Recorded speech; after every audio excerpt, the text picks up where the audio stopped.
WRKS, Pickens, Jackson. You better lock the doors, turn up the radio, strap yourself in. Because it's time for the Matt Wyatt Show. The guy who's the color commentator for Mississippi State football and SEC baseball. So yeah, he brings a lot to the game, and he's right here. Right now.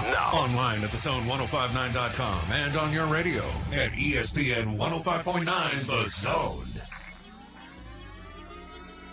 Hey, here we go. All right.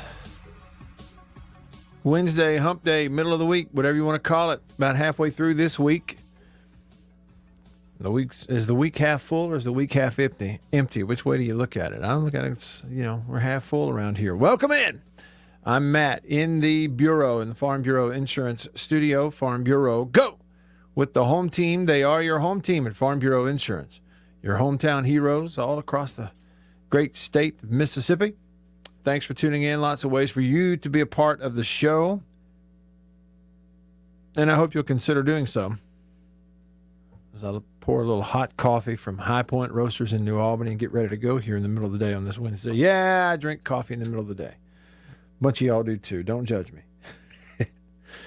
Feel free to comment on the live stream if you're tuned in that way online, Facebook, YouTube, and I think people still getting it on Periscope. I don't know how, but they are. It's working.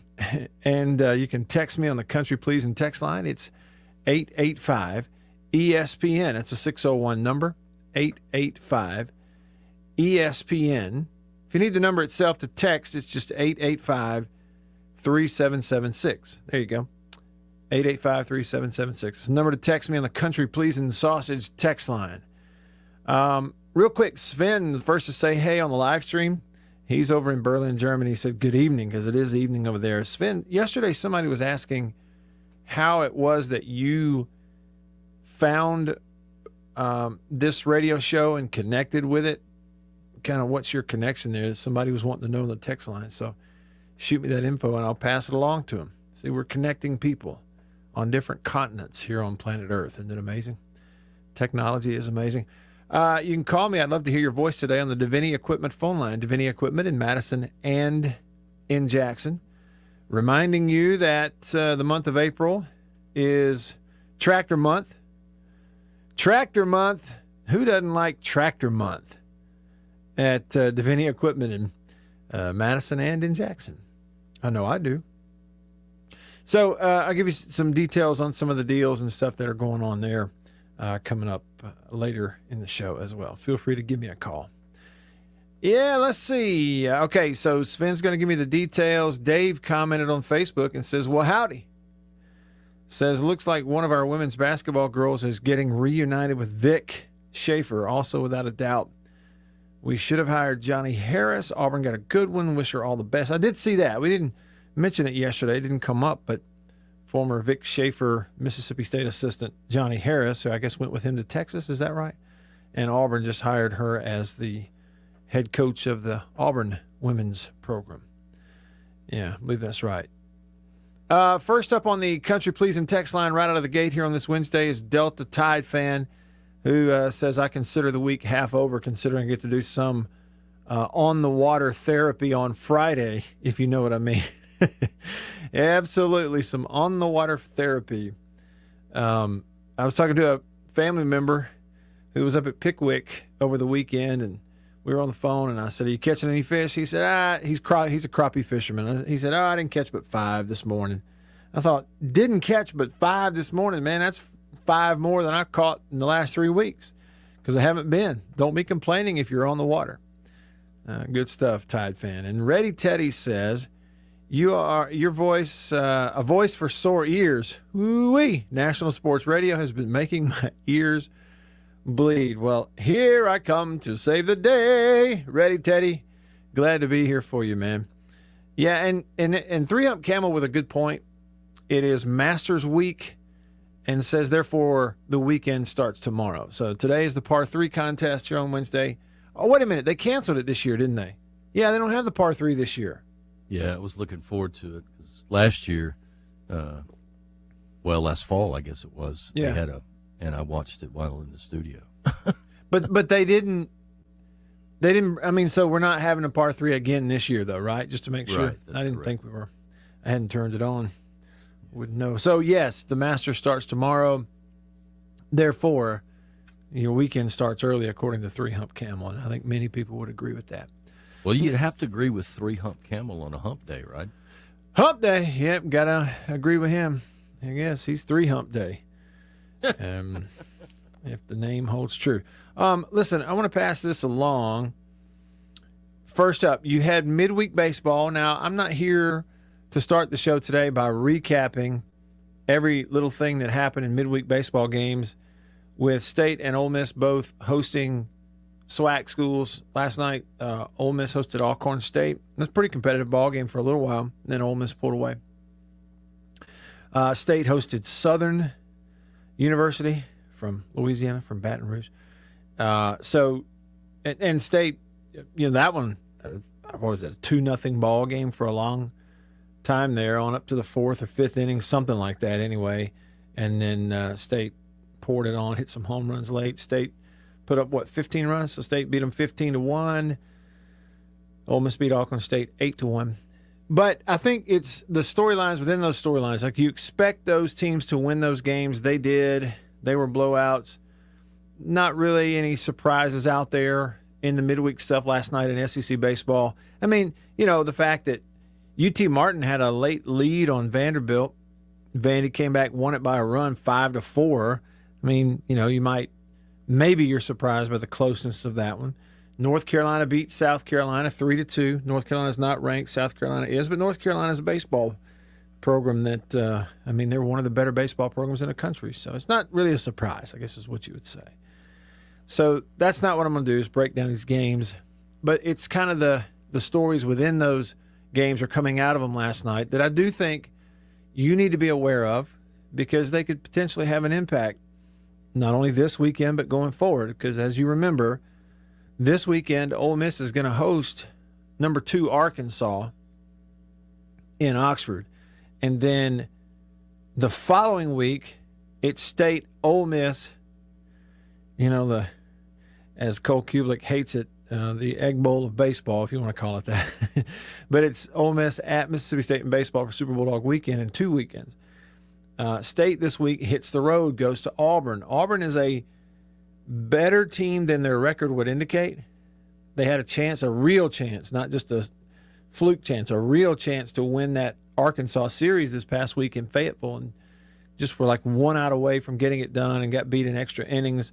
They picked up 1 win, but they pitched really well in stretches against that Arkansas lineup that just tattooed Mississippi State all weekend, the week before. So I have a feeling that Auburn is just a little bit better than the record would indicate, and that they pitch it well enough, and State is an offense that they don't score a lot of runs. The State just doesn't score a lot of runs. I know they put up 15 last night, but that's not the norm. That it could be a fight. So State's going to have to hit the road and scratch and claw to make sure they win 2 games somehow, and then come back and get ready for Ole Miss and Vanderbilt in back-to-back weeks. They will host Ole Miss in the middle of the month. That'll be Super Bulldog weekend, and then they will turn around and go to Vanderbilt the week after that. So storylines within the storylines. How do they impact what is going to be a very important stretch for really everybody, but for State and Ole Miss, because those are 2 teams that are up there in the rankings. They're going to be up there in the RPI stuff. They both are teams that are expected to be in the running to host postseason baseball.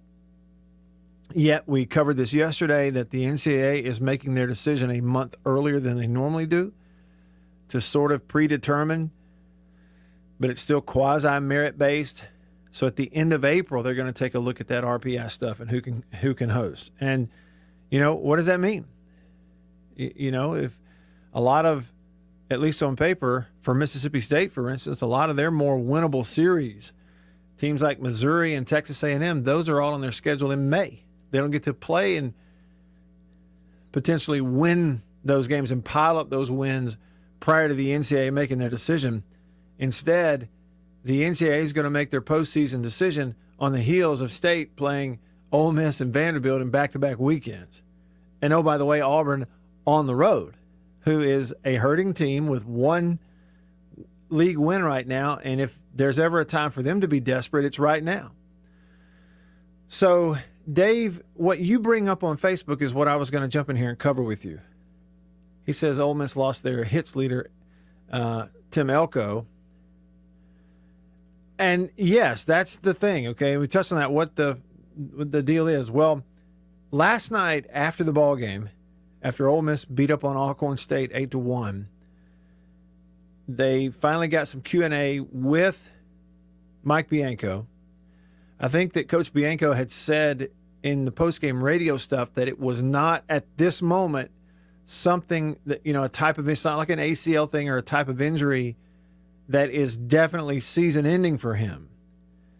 But there's some nuance in there. It's all about kind of how he responds to it, and it is a day-to-day thing on that knee. He's out for a little while. He covered that when he then jumped on the Zoom call with reporters, and I wanted you to hear what he said. So this is Mike Bianco talking about Elko's injury and how long he may be out. On some anti-inflammatories, he'll start some rehab somewhere probably between 2 and 4 weeks. And again, that's why I kind of hesitated. You hate to kind of start putting timelines on it, because a lot of it just depends on him. And one of the things that we've learned from the doctor is how different this injury is for a lot of people. Where there's people that in the public, right, that twisted their knee at some point and it didn't swell and they were walking around normal, but then all of a sudden they stepped off a curb wrong and it bothered them a little bit, and they go to the doctor and they got a torn ACL and they can't believe it. And then of course you see it happened on a football field, and it's 300-pound bodies running into each other. So basically, we've learned a lot today that, anatomically, everybody's built different, everybody handles it different, and so it's kind of a wait and see. But, the first thing is just to get him to be able to, be pain-free, be able to walk around and go from there. And then it's just going to be a thing to where, is he able to do it? And, as the doctor said today, that, some people can and some people can't. So we'll just have to wait and see. So they're definitely in wait and see. There's hope. And that's that the non-closure on it is almost more torturous for the fan base, I think, sometimes than getting some closure on it either way, because you're in that dreaded day-to-day. And I think it's dreaded to a certain degree for Coach Bianco too, because every press conference, every opportunity, there will be a question about Tim Elko. Like, how's he coming along? How's he doing? So the questioning will be a day-to-day thing also. Just kind of get ready for that. But it's good news in the long run if they are able to get him back, even if it's for an SEC tournament, get him back for taking some key ABs in the postseason. We'll see what it is. Could be sooner, could be later. Totally up in the air right now. It is not definitive one way or the other. And so that's where it is. They got some other guys back who were, I guess, depth for them, but potentially some spot players and pinch hitters at the first base position. And they got them back, so maybe there's a good timing there. But somebody's definitely going to have to step up for them. No question about it. And then you got no rest for the weary, Tough luck. You got your best guy hurt. Well, here comes Arkansas this weekend. Welcome those guys to town on Friday, Saturday, and Sunday. Okay, and on the Mississippi State side, so they blow out Southern last night, put up 15 runs. It was a 15-1 ball game. There were some home runs in there. Rowdy Jordan hit a home run. Cumbest had one. Pimentel came in. Cumbest and Pimentel were both pinch hitters who, I say pinch hitters, they were substitutions, pinch hitters coming into the ball game late that provided a big boost at the plate. And so if you take a look at what State did, they really switched up their lineup. They did some things that nobody really expected to see. By the way, Rowdy Jordan went 3 for 4, and he's starting to get hot, which he did every year as he would heat up as the season went on. But Lamonis and staff, they really switched it up. They had Logan Tanner playing first base and had Hatcher in left field. Let's see. You had, of course, Hancock behind the plate. You had Logan Tanner playing first base. That's the first time this year. I'm sure he's practiced there, but he's a big-time catcher. He's not going to be moved out from behind the plate, you wouldn't think, under any circumstance, but they're letting him play some first last night. I don't know, just get the experience. But he put Hatcher out in left field, made a little switch up there. And I think the thinking probably was that Hatcher, your first baseman, who's been struggling at the plate, maybe just a change of scenery would help the light bulb come on for him at the plate. Maybe, it's worth a try, right? Also, all-world freshman coming in, Kellum Clark, been out a little bit. He's back. He was in there in the DH spot last night. Did he have a hit? I don't think he had a hit. He walked a couple of times, though, so he was on base some. And then they pitched, 8 or 9 different guys, maybe a different pitcher every inning. So a bunch of guys got to throw some in the ballgame. Well, after the ballgame, Chris Lemonis talked about it. And you're going to hear this. His first comment is, pleased ultimately at the end of the night with the offense. And then he jumps over into a comment about switching up that lineup and some of the reasoning behind it. Here's Chris Lemonis. I was very pleased. Wish we'd have swung it a little better earlier, but we had some good at-bats, and then I thought our guys that came off the bench gave us some better at-bats, actually. They were ready and jumped on some balls. And I like the fact that we put a 0 in the error column and that our 9 pitchers kind of pretty much went out there and threw strikes and competed. Well, I think it's more just trying to shake it up a little bit midweek, keep them focused. I kind of wanted Hatch to go out there and relax and play ball, and maybe I thought maybe playing a different position. He plays the outfield in all our scrimmages. I wanted to get Kellum in. Kellum's had some good practices coming up, and I wanted LT to get a couple of bats too. I knew LT was going to play about half a game. That was kind of predetermined, but we try to catch Luke at least once a week, and so tonight was the night for Luke to catch. It depends on the weekends, how much of a base running threat somebody is or anything else. LT just throws so good. Luke throws good, and it's not like he's a bad thrower, but LT's is so good that he had to catch all the Kentucky games. So there's a little bit here and there. We're just trying to figure it out. We haven't figured it out yet. I think it's more about our hitters having good at-bats than the structure of the lineup. So, move some guys around, maybe see if it sparks them, but ultimately it's not fixing anything, which leads you to believe, so you saw some of that stuff, but let's don't jump up in arms because it's not permanent. And I don't think they meant that way. Let's see if they could spark somebody, give somebody a change of scenery, and maybe even a little bit of experience. If Doomsday came and you had to move a guy or two, you could figure it out. At least they'd have an inning or two of experience at new positions. Look at it that way. State's pitchers last night, you had 9 of them on the mound, 9 different guys threw, and they combined to strike out 17 batters in the ballgame. What is that, like almost half of the at-bats? Yeah, quite literally half of the at-bats in the ballgame last night against State ended in strikeouts. And you know what? Sarantola got in there and pitched, and he looked really good. I guess he gave up 1 hit, though, right? Pitched an inning, gave up 1 hit, but all 3 outs that he recorded were strikeouts. And the third guy in out of the pen was Mikey Tepper, who was throwing 97, 98 miles an hour. I don't think he ever got that gun up to 99 last night, but it was 97, 98 pretty consistently. The only negative on his outing is he walked 1 guy, but it's not really I guess he had 1 wild pitch, but it's not really a huge negative. And he has not been somebody who's walked people when he's been in ball games this year. He struck out 3 also and throwing 97, 98. And I had the game on my phone on SEC Plus, and I heard Bart and Charlie discussing it. And Bart was like, is the gun here, is it hot? In other words, meaning it's giving these guys a few extra miles per hour. Is it the gun hot? Talking about the radar gun. And Charlie was like, well, that has happened before, but you got to remember just a few nights ago, McLeod goes out there on Friday night against Kentucky, shut them down, just absolutely shut Kentucky down, became the SEC pitcher of the week. And McLeod's fastball is registering at, 88 miles an hour, which would lead you to believe that it was, it certainly wasn't hot. It was probably accurate, So then last night, Sarantola and Tepper throwing 96, 97, and then the occasional 98. Just shows you how talented and strong those guys are when they don't have to do any kind of pacing whatsoever. They're just going to go in there and get 3 outs. You're trying to pump it in the strike zone as hard as you can throw it. I mean, zip, zip, zip.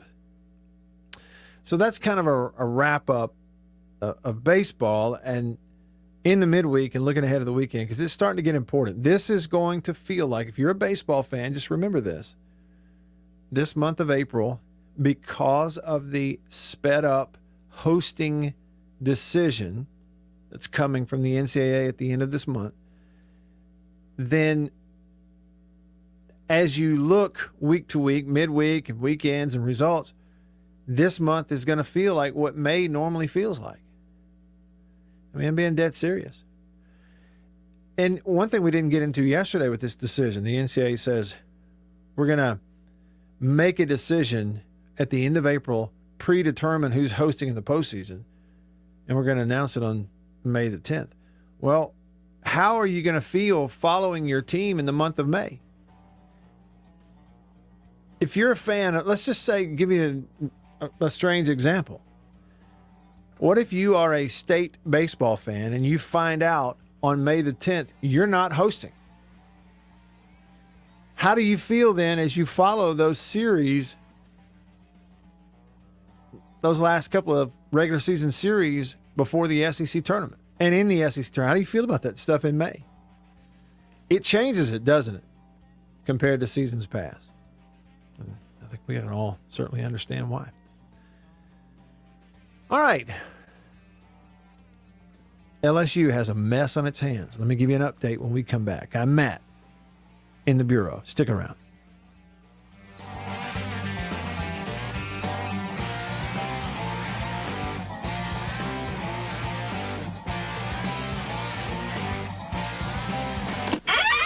After these messages, we'll be right back. For double enjoyment, reach for Beech Nut Peppermint Gum. It sparkles your smile, your breath, your whole sense of enjoyment.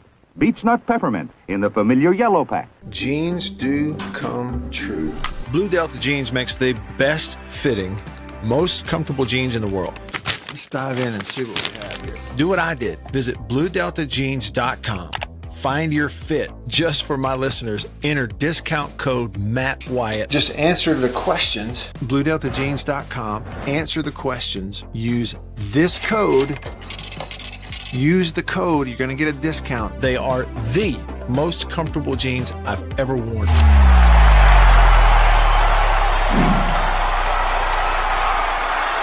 Farm Bureau Insurance stands ready to provide financial relief to our communities in this time of crisis. This includes a one-time credit to all personal auto policyholders, a donation of $500,000 to the Mississippi Food Network, and additional payment options for those hit the hardest, all while continuing to service customer claims as well. But this is the time to go above and beyond. These are a few ways we're keeping the Farm Bureau promise. To learn more, talk to your agent or visit us online. Go with the home team.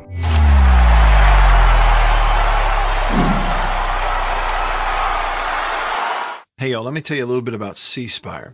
New stuff in 2021, including 5G coverage. If you go to their website right now, cspire.com, you're going to see their No Bull, which, by the way, I love the Super Bowl ad with the slow motion bull. You're going to see that on the website. But look, they're right. There's been a lot of bull over the years in your wireless bill, depending on if you know who you were with. And my experience with C Spire is just like they say, there's no bull. I know what it's going to cost me each month. I know what my coverage is the number one coverage in Mississippi, period, the number one network.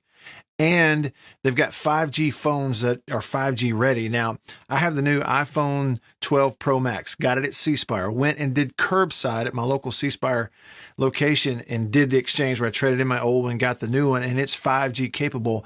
And we've got 5G coverage in parts of Mississippi, and it's just growing by the day. So you really ought to check that out, okay? And in terms of the new phones, you got deals going on those as well. Find those out at cspire.com. C Spire, customer inspired. After these messages, we'll be right back. Every farmer understands their farm can't thrive without some good partners like sun, soil, and rain. And farmers in North Mississippi also rely on another important partner, Mississippi Land Bank, because land and farm financing are Mississippi Land Bank's primary focus. We've grown alongside these farmers' crops for more than 100 years. We understand what a farmer needs, and we know the lay of the land in North Mississippi, and that's where I stand. A lot of people in the equipment world, things kind of go in trends, I guess, if you want to say it. So kind of the first big thing that we look at when we start evaluating our business is going to be our turf equipment. That's kind of the first big push, because once everything, the water dries up and the grass starts growing, this is what everybody's looking to get. We carry the new Wright stand-up mower. Doesn't look like much, but this thing is, and it costs just as much as zero turn. Not a cheap unit at all. I mean, if you go out there and look at that zero turn, this thing right here, I mean, it's got all your components from your big pumps to your commercial engine to your large steel deck. And these guys were the first ones to make the standard mower. Better buy Bird's Eye. Better buy Bird's Eye. Yes, always look for this Bird's Eye Bird, your guarantee of top quality frozen food. And your big Bird's Eye buy this week is Bird's Eye Orange Juice. Easy, you can serve it in a minute. Thrifty. Nice hair! It's the Matt Wyatt Show on 105.9 The Zone and worldwide online at The Zone, 1059.com.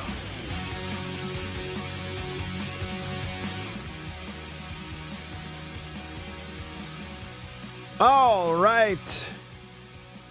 Back with you. The Atlanta Braves are 0-4 to start the year. Yep. Nowhere to go but up. Nowhere to go but up. It can only get better from here. They're leading the Nats right now 6-5. Having trouble pulling it up to watch it because of this stupid blackout stuff. And so, keeps it up. I'm not real sure how much longer I get to be a Braves fan, because it's hard to be a fan if you can't watch it, to be totally honest with you. It's tough. But none of y'all care about that. You don't care about my Braves fandom, and I don't blame you one bit. All right. I'm Matt. I'm in the Bureau, the Farm Bureau Insurance Studio. Farm Bureau, go with the home team. They are your home team at Farm Bureau Insurance across the great state of Mississippi.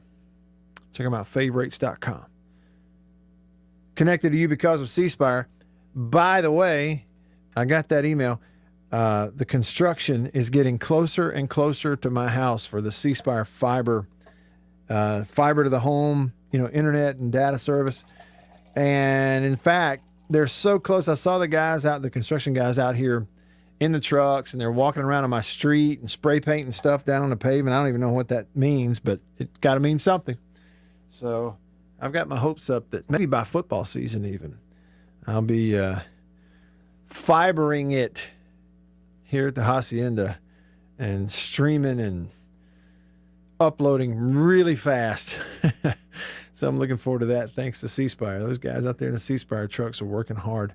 Okay, and I got to get into the story today on the LSU stuff. And, of course, most of us are familiar, and there may be a few new things in here in this USA Today report. I will give that to you. But first, it is Masters Week. You do have some news here. Excessive speed is what caused the Tiger Woods crash, according to the sheriff in Los Angeles. And I know we had Denzel. You were texting me a minute ago on the Country Pleasing text line, 885-ESPN. It's a 601 number, 885-ESPN. Denzel said, it's been announced speeding was the cause of Tiger Woods' crash. So you saw that. He was going 83 and a 45. I flip over here to the story, and here's what it says, ESPN.com. Tiger Woods' February accident caused by excessive speed. That is according to the Los Angeles County Sheriff's Office. He's not going to face any charges. There were no signs of impairment.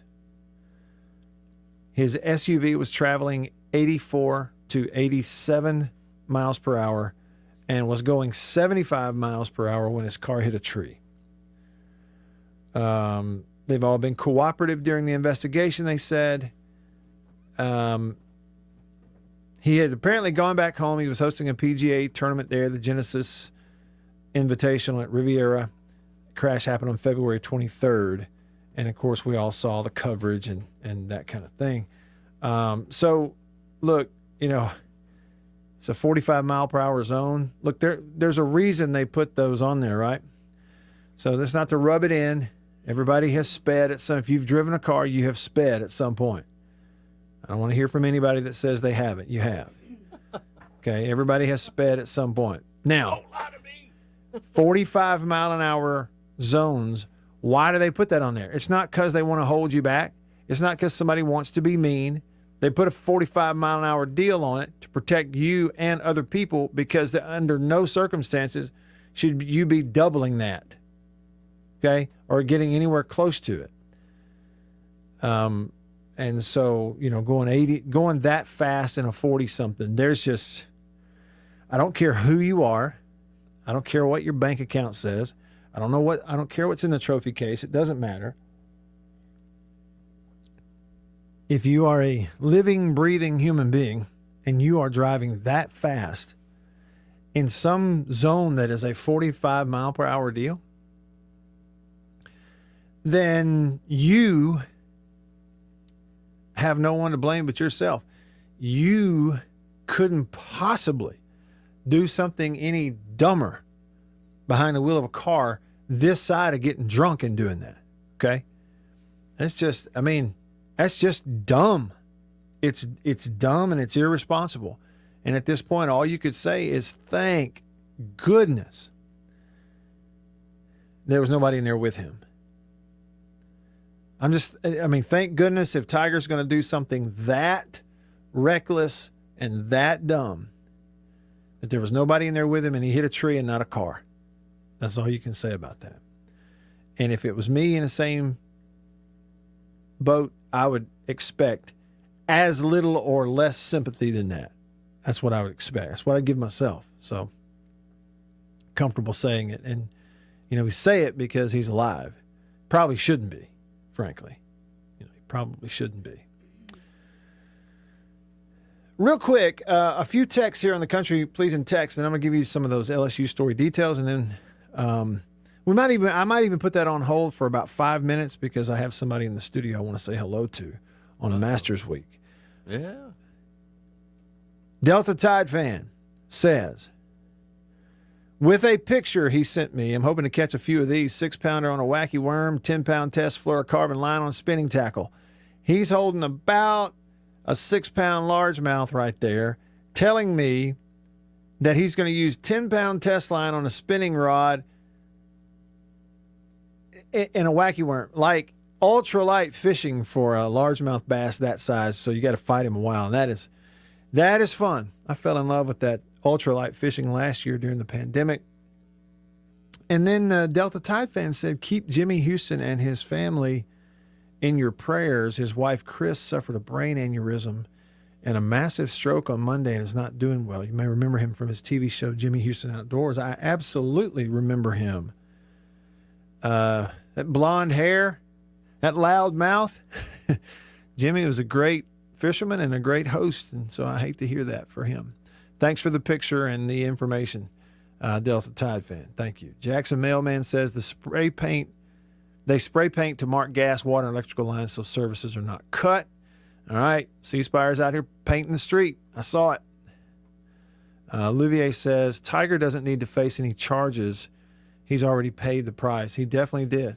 And, one of those is missing out on this year's Masters. Speaking of, now with me in the Farm Bureau studio, the homecoming queen, Annabeth. Hello. Well, how was the trip to the dentist today? Well, can you tell this side of my mouth is... I absolutely can. Yeah, As you talk, my mouth goes down. I can't drink. You kind of... I could not drink, and I had a hard time eating. My mouth is numb. It's still numb right now. Yeah, see? I tried to put some lip gloss on. I couldn't feel my mouth. One side of your mouth is just... Well, I have to have... It's kind of like you have a dip in your lip. Well, thanks, Matt. I have to have extra anesthesia whenever I go to the dentist or any doctor because I'm a redhead. Surely some of your listeners know that. Redheads need more anesthesia. I'm watching you try to talk right now with half of your mouth still deadened, and I actually feel bad that you're having to do it. Well, is it okay? Yeah, I'm good. just feels weird. I was glad to have a mask to stick on my face to run an errand after the dentist so nobody could see that my mouth was just kind of, it's weird. Okay, it is. Cannot feel it. The mask can hide certain things. Yes. Like you, for instance, your mouth being numb. Half your mouth is numb. My lips are. Can I give you another example? Yeah, okay. You know, I always have a problem. Like before I go in places, I have to look in the mirror and make sure my nose is clean. Yeah. I've had a runny nose my whole life. I'm just saying, okay. You really have. All the time. And because of the mask, I've sort of gotten out of the habit. Well. Because everywhere I go, I got a mask covered on. You're just over it. Who cares if I'm clean or not? Yeah, but, well. I ate the lunch you brought me for dinner. Oh, yeah. Yeah. Little shrimp and grits from City Grocery in Oxford. It's my favorite. It was hard to chew the shrimp, though, I'll be honest. The grits were easy. Yeah. So last night coming back from Oxford, I surprised Annabeth. Her favorite thing in the entire wide world to eat is shrimp and grits from City Grocery in Oxford. Yeah, and so I snuck over there and did a takeout, brought it home. You had no idea. No, I would have skipped dinner here if I'd known. Yeah. But I wanted to surprise you, so I didn't tell you earlier. I wanted to walk in with it. It was a good surprise. You did really good. Yeah. I tell you what now, you talk about like a place that just smells good. Walk into City Grocery in Oxford during dinner time. Yeah. Everything there's so nice. Yeah, it's good. It's an oldie but a goodie. It smelled good. So I earned some points there. Oh, and it's Masters Week. Yeah, so one reason I do Facebook is just to post pictures so that we have memories and they pop up kind of like a scrapbook is really the reason I do it. And all my Masters pictures started popping up today. Yeah. From 2018. From 2018. Yeah. When we were on the 18th hole right there. Yeah. You circled us in the little picture. Uh-huh. We were like 3 rows back. So that was on this day in 2018. I think so, yeah. That's about right. Or either it was the beginning of the week. This week was the Masters week in 2018. Yeah. Yeah, that was a lot of fun.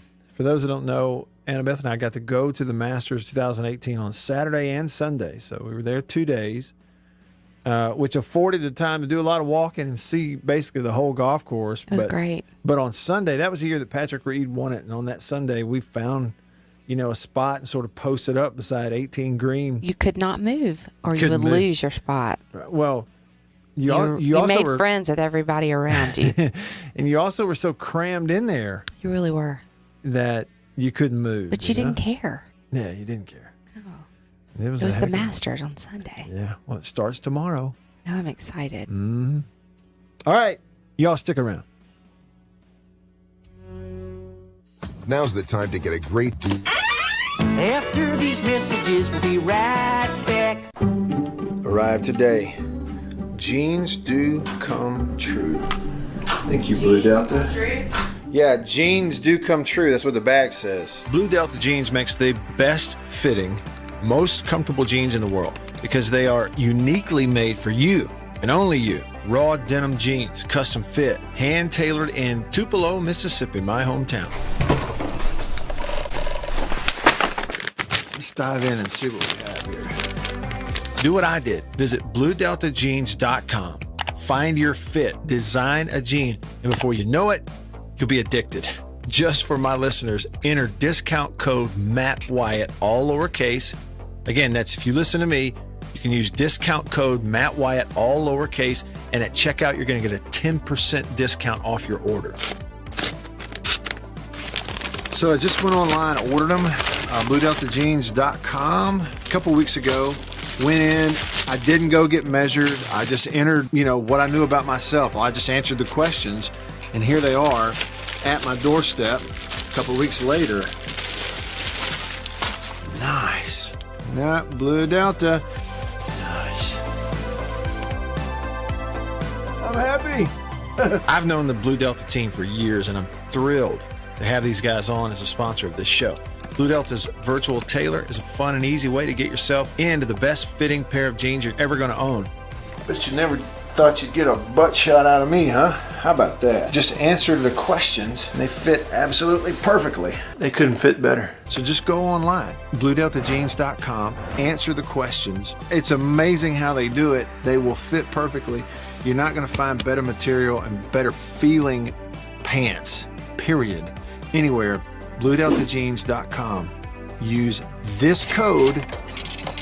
Use the code. You're going to get a discount. They are the most comfortable jeans I've ever worn. I promise you that. And I know that you are going to love them too. Make sure you use the code. And remember, jeans do come true. After these messages, we'll be right back. Let me tell you about an ice cream can't be beat. The very best tasting you can eat. It's Meadow, Meadow, Meadow, Meadow Smooth Freeze Meadow Gold. Go to your ice cream man today and here's the word that you should say. Oh, give me Meadow, Meadow, Meadow Smooth Freeze Meadow Gold. And remember, folks, Meadow Gold is mighty good. For double enjoyment, reach for Beech Nut Peppermint Gum. It sparkles your smile, your breath, your whole sense of enjoyment. Beech Nut Peppermint in the familiar yellow pack. 6 o'clock, dinner time.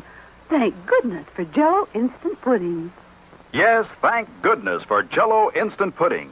The terrific busy day dessert you can make at the very last minute. See how quick and easy. Just add it to cold milk and beat it up. That's all. By the time you're ready to eat it, it's all ready for you. Jell-O Instant Pudding, made by the famous Jell-O folks. So creamy, so nourishing, so delicious.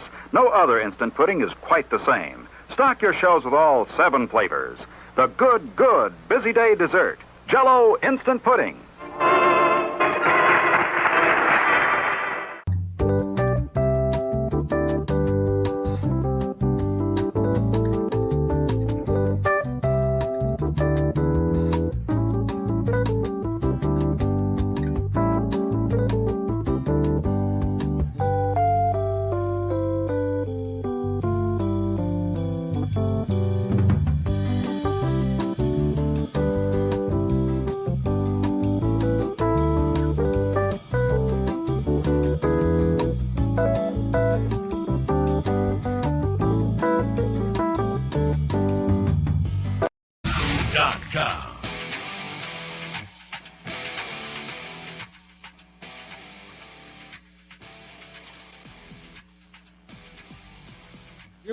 Here we go. Turn your mic on, Matt. All right, here we go. Back with you in the bureau. Got the homecoming queen, HQ, sitting right over here. She's back from the dentist. Everything went smoothly. She's not back to 100% of her mouth and their, speech. I'm just not 100%. Yeah. Yeah. But they gassed you up today, right? Yeah, I got the goofy gas. It's the only way I can lay there. I was impressed with your ability to text. Yeah. While on the gas. You forget, I have a lot of experience in the dentist chair getting things done. Yeah.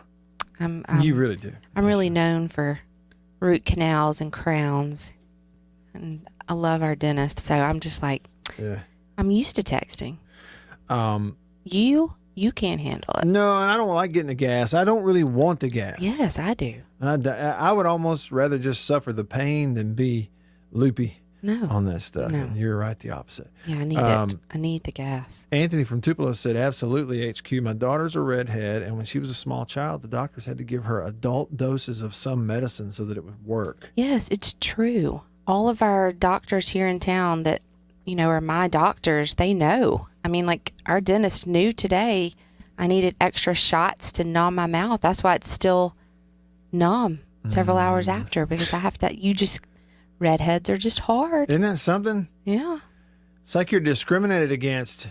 Then you come up with Title 10. That'll be redhead discrimination. Yeah, we just need more medicine. It's true. I was just going to pass this along to folks here today. Yeah. LSU faces second federal investigation into the handling of... Yeah.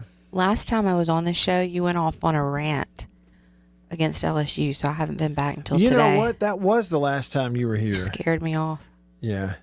I enjoyed it, but I wasn't sure how to respond. But I'm back. Yeah. Well, and I won't go on another LSU rant the way I did the last time you were here. You don't have enough energy today. He's tired, JB. He didn't sleep. Just up late working on stuff. He's got a lot going on. So LSU faces second federal investigation in the handling of sexual misconduct allegations, and what it could lead to is like a big takeover, and it has to do with Title IX stuff. Yeah. For those that don't know, Title IX, I mean, you can look it up and read about it, but it is the stipulation that universities, public and private, around the United States of America, I think this went into effect in the late 70s, early 80s, but anyway, it holds everybody accountable, not only in providing opportunities for women in college, which led to the explosion in women's sports, to make sure they had opportunities to play sports in college the same as men, but also hold everybody accountable for their treatment of women. The federal agency's U.S. Department of Education Office for Civil Rights notified LSU of the Title IX compliance investigation in a letter dated March 31st. Now, just a few days ago. The letter, copy of which obtained by USA Today, says the agency will examine LSU's handling of student complaints of sexual assault and harassment from the 2018-2019 academic year until right now. They have a mess. It's a mess. Hey, remember that movie we watched? That just sounds like a big mess. The campaign movie that had Will Ferrell in it, which you shouldn't let kids watch that movie, by the way. I didn't like that movie. But the other It's guy, too crass. Zach Galifianakis. And bring your brooms, cause it's a mess. Yeah. That was his campaign They slogan. need a few brooms down there, don't they? Yeah, they certainly do. All right, Gator Greg on the Davini Gator Equipment Greg. phone line. What's up, Greg? Well, we couldn't bring a broom down to Gainesville last week. An average Florida team beat the big bad Ole Miss Rebels. Come on, Mr. White. They're 5-4. The Gators are not any good this year. They just need to go on and worry about the softball Gators team. I was looking for Ole Miss to go there and sweep, and Florida beats them. I mean, it's Vanderbilt really in the league, and maybe South Carolina's a surprise, and it's just kind of everybody else trying to see if anybody can match up with Kumar and Leiter. And nobody they're just can. Lights out. They seem like they're a level. That seemed like I hadn't seen separation in the SEC like this in some time. Mm-hmm. Nobody Vandy can has match up actually with an those guys. offense to go with the pitching this year. That's it. I mean, they're hit. What do they have? The best batting average as a team, to this point. They are. Vanderbilt is far and away, I think, better than everybody else. Now, on a good day, Arkansas go in there and compete with them, maybe. But if you've got Rocker or Leiter on the mound, it may not matter. They're that good. But let's talk about a real sport. Let's talk about golf. That's what I called in to talk about. Since you and the great homecoming queen went over to Augusta a couple of years ago, it's always great to hear your voice. You have the best radio voice on the Matt Wyatt Show. I'll just say that right now. Thanks, Gator And Greg. Mr. Wyatt, we miss you on the baseball. We were up your neck of the woods passing through Easter. We tried to contact you, but we miss you. They need to get you on some of these baseball games. You're very talented. Number one question. Are you going to work the spring game, which is, I guess, it's next Saturday? Is there going to be a radio broadcast, or are you going to be with the SEC Plus? Tell me about that first. Yeah, we will have a radio broadcast of the spring game, so I get to work with Neil on that on the radio. And I think I told you this before, Greg, but on the baseball deal, it's not at all a thing where somebody told me to drop off or step away. I had to. And was able to because Charlie was more available this year and it can do all of them, and he's great because I've got some other stuff I'm working on that has taken up a lot of time this spring, and hopefully it's just a one-time we thing. understand that, but it's just a preference. We know what we like. we know what brand we think or what brand we consume. But give me some picks this week, Mr. Wyatt. Is Speed going to do something? He's fell off the map. He won last week. Has momentum. Is DJ going to come back and destroy him like he did in November? Is this finally the year that Rory gets it and gets the Grand Slam? I want to talk to you and the great homecoming queen about that because you know golf like I am. We consume the Masters. Hopefully we'll have a good tournament. And Jim Nance, you get to meet him this summer.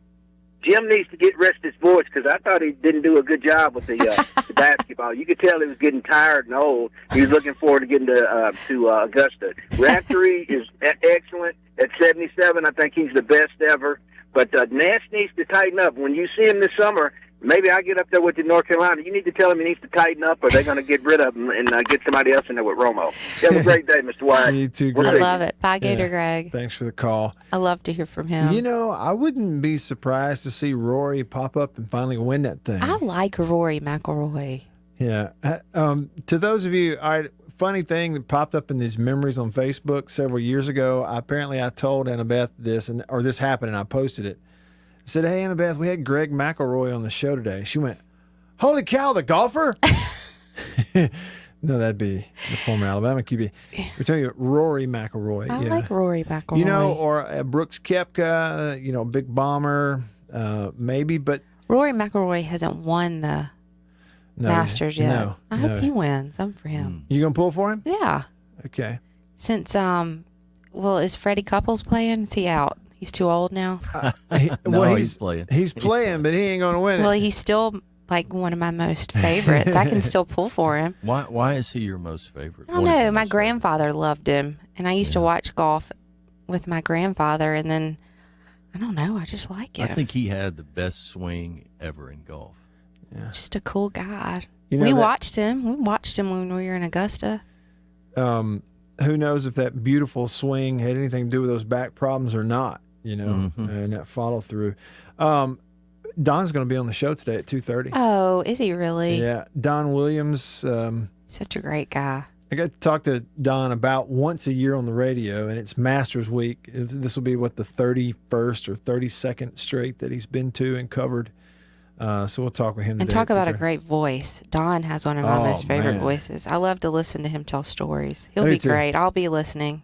He's just got that God-given big booming radio play-by-play voice, and he used to do it. Don did play-by-play announcing on national Westwood One radio for a lot of years. I mean, that'll be a good interview.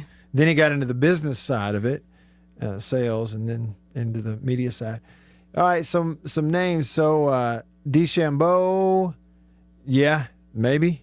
Jason Day, does he pop up and win it this year? Maybe. Fleetwood has made a run at it before and never quite finished it off, as has Tony Finau, the guy who dislocated his ankle that day playing the par 3 and put it back in place.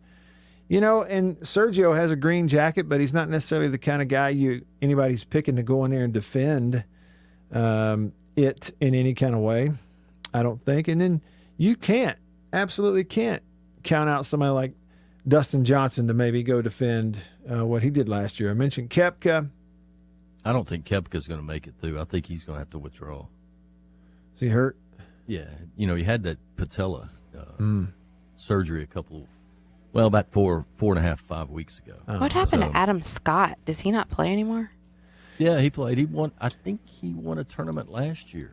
Yeah. I like Bubba Watson, too. I think he's funny. I like to see him win again. Yeah.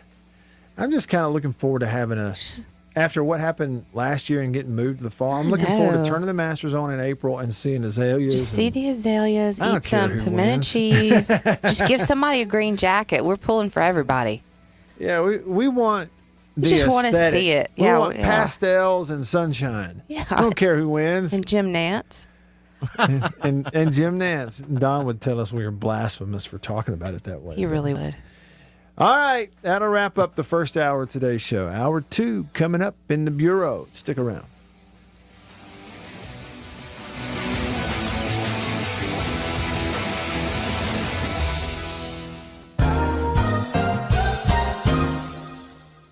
Farm Bureau Insurance stands ready to provide financial relief to our communities in this time of crisis. This includes a one-time credit to all personal auto policyholders, a donation of $500,000 to the Mississippi Food Network, and additional payment options for those hit the hardest, all while continuing to service customer claims as well. But this is the time to go above and beyond. These are a few ways we're keeping the Farm Bureau promise. To learn more, talk to your agent or visit us online. Go with the home team. After these messages, we'll be right back.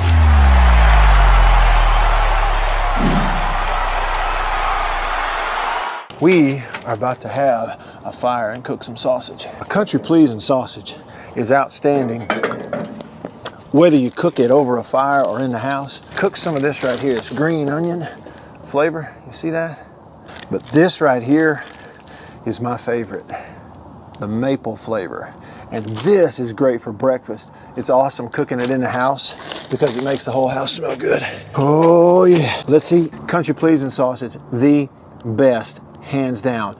If you go to countrypleasing.com, you can actually order this and deliver it to your house. Country pleasing sausage, hands down, the best. Trust me. Davini Equipment, Spring Ridge Road in Jackson, Highway 51 in Madison. Hey y'all, let me tell you a little bit about C Spire. New stuff in 2021, including 5G coverage. If you go to their website right now, cspire.com, you're going to see their no bull, which, by the way, I love the Super Bowl ad with the slow motion bull. You're going to see that on the website. But look, they're right. There's been a lot of bull over the years in your wireless bill, depending on if, who you were with. And my experience with C Spire is just like they say, there's no bull. I know what it's going to cost me each month. I know what my coverage is the number one coverage in Mississippi, period, the number one network. And they've got 5G phones that are 5G ready. Now, I have the new iPhone 12 Pro Max, got it at C Spire, went and did curbside at my local C Spire location and did the exchange where I traded in my old one, got the new one, and it's 5G capable. And we've got 5G coverage in parts of Mississippi, and it's just growing by the day. So you really ought to check that out, okay? And in terms of the new phones, you got deals going on those as well. Find those out at cspire.com. C Spire, customer inspired. After these messages, we'll be right back. Jeans do come true. Blue Delta Jeans makes the best fitting, most comfortable jeans in the world because they are uniquely made for you and only you. Let's dive in and see what we have here. Do what I did. Visit BlueDeltaJeans.com. Find your fit, design a jean, and before you know it, you'll be addicted. Just for my listeners, enter discount code Matt Wyatt, all lowercase. BlueDeltaJeans.com. I just entered, what I knew about myself. I just answered the questions, and here they are. Nice. Yeah, Blue Delta. Just answered the questions, and they fit absolutely perfectly. They couldn't fit better. So just go online, BlueDeltaJeans.com, answer the questions, use this code. Use the code, you're going to get a discount. They are the most comfortable jeans I've ever worn, and I know that you are going to love them too.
They're all recyclable. Don't let them clog up your local landfill. Just visit greenergadgets.org. You're sharp enough to get the latest tech tools into your home. Now be responsible enough to get your old devices to the recycler. That's greenergadgets.org. WRKS Pickett's Jackson. Time. It's time to get back to the Matt Wyatt Show. Live in the studio. Online at thezone1059.com and on your radio at ESPN 105.9 The Zone. All right, here we go. Hour number 2 of the show, off and running with you. I'm Matt in the Bureau. Farm Bureau Studio, Farm Bureau Insurance. Say it with me. Go with the home team. They are your home team at Farm Bureau.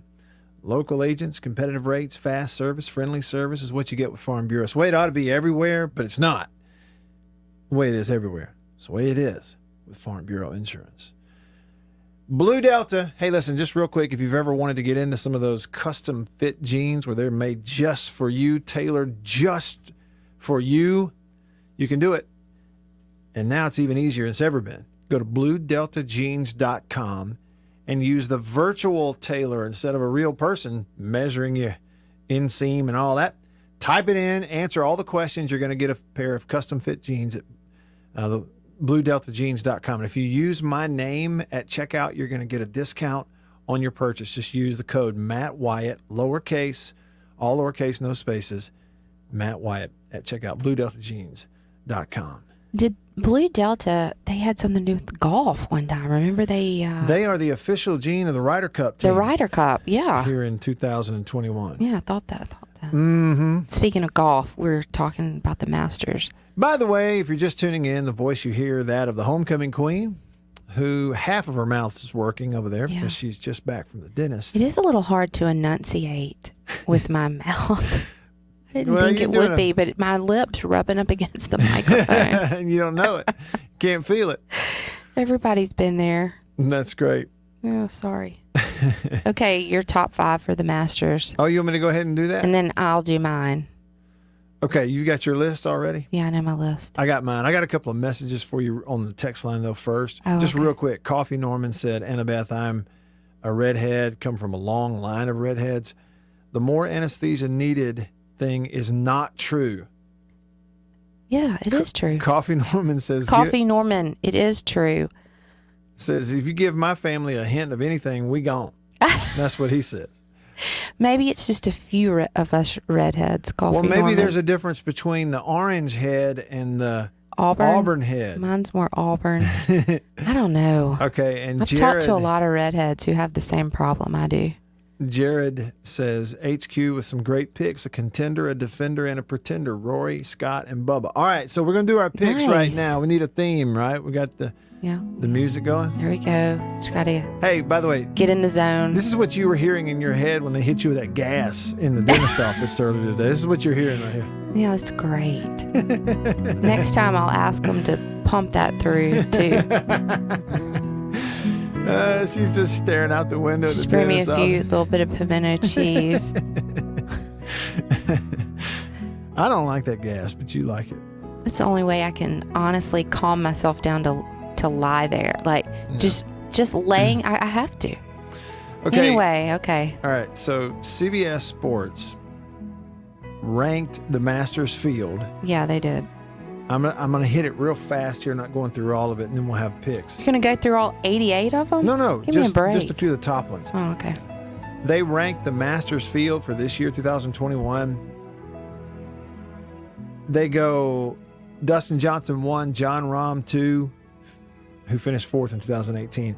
Bryson DeChambeau 3, Jordan Spieth 4, Justin Thomas 5. That's their 1, 2, 3, 4, 5. Okay, so then 6 through 10, they have Colin Morikawa, Patrick Cantlay, Rory McIlroy, and they're at 8. Xander Schauffele at 9. And is it Hovland or Hovland? Victor Hovland at number 10. Hovland. Okay, Victor Hovland, number 10. All right, so anyway, that's just their top 10. I'm not going through all of it. Let's hear it. 5 picks. If you're picking a top 5 to go out here with number 1, who you're picking to win it. Okay. And then 2, 3, 4, 5, your next picks to come up there and challenge You picked But you copied my number one. Well, I didn't intentionally copy it. Well, I said it first. Just make sure you remember. I called it. Well, it doesn't. I mean, You it's not like copied. it's. I said Rory Well, that's who I have for number one also. because you copied. Number 2, I have Bubba Watson. Bubba, where is it? Where He's is he won on? it twice. I think he just does well there. Number 3, I have Spieth because I really wanted him to win the year we were there. Okay. And he, Didn't. So you have Spieth. he did not do it.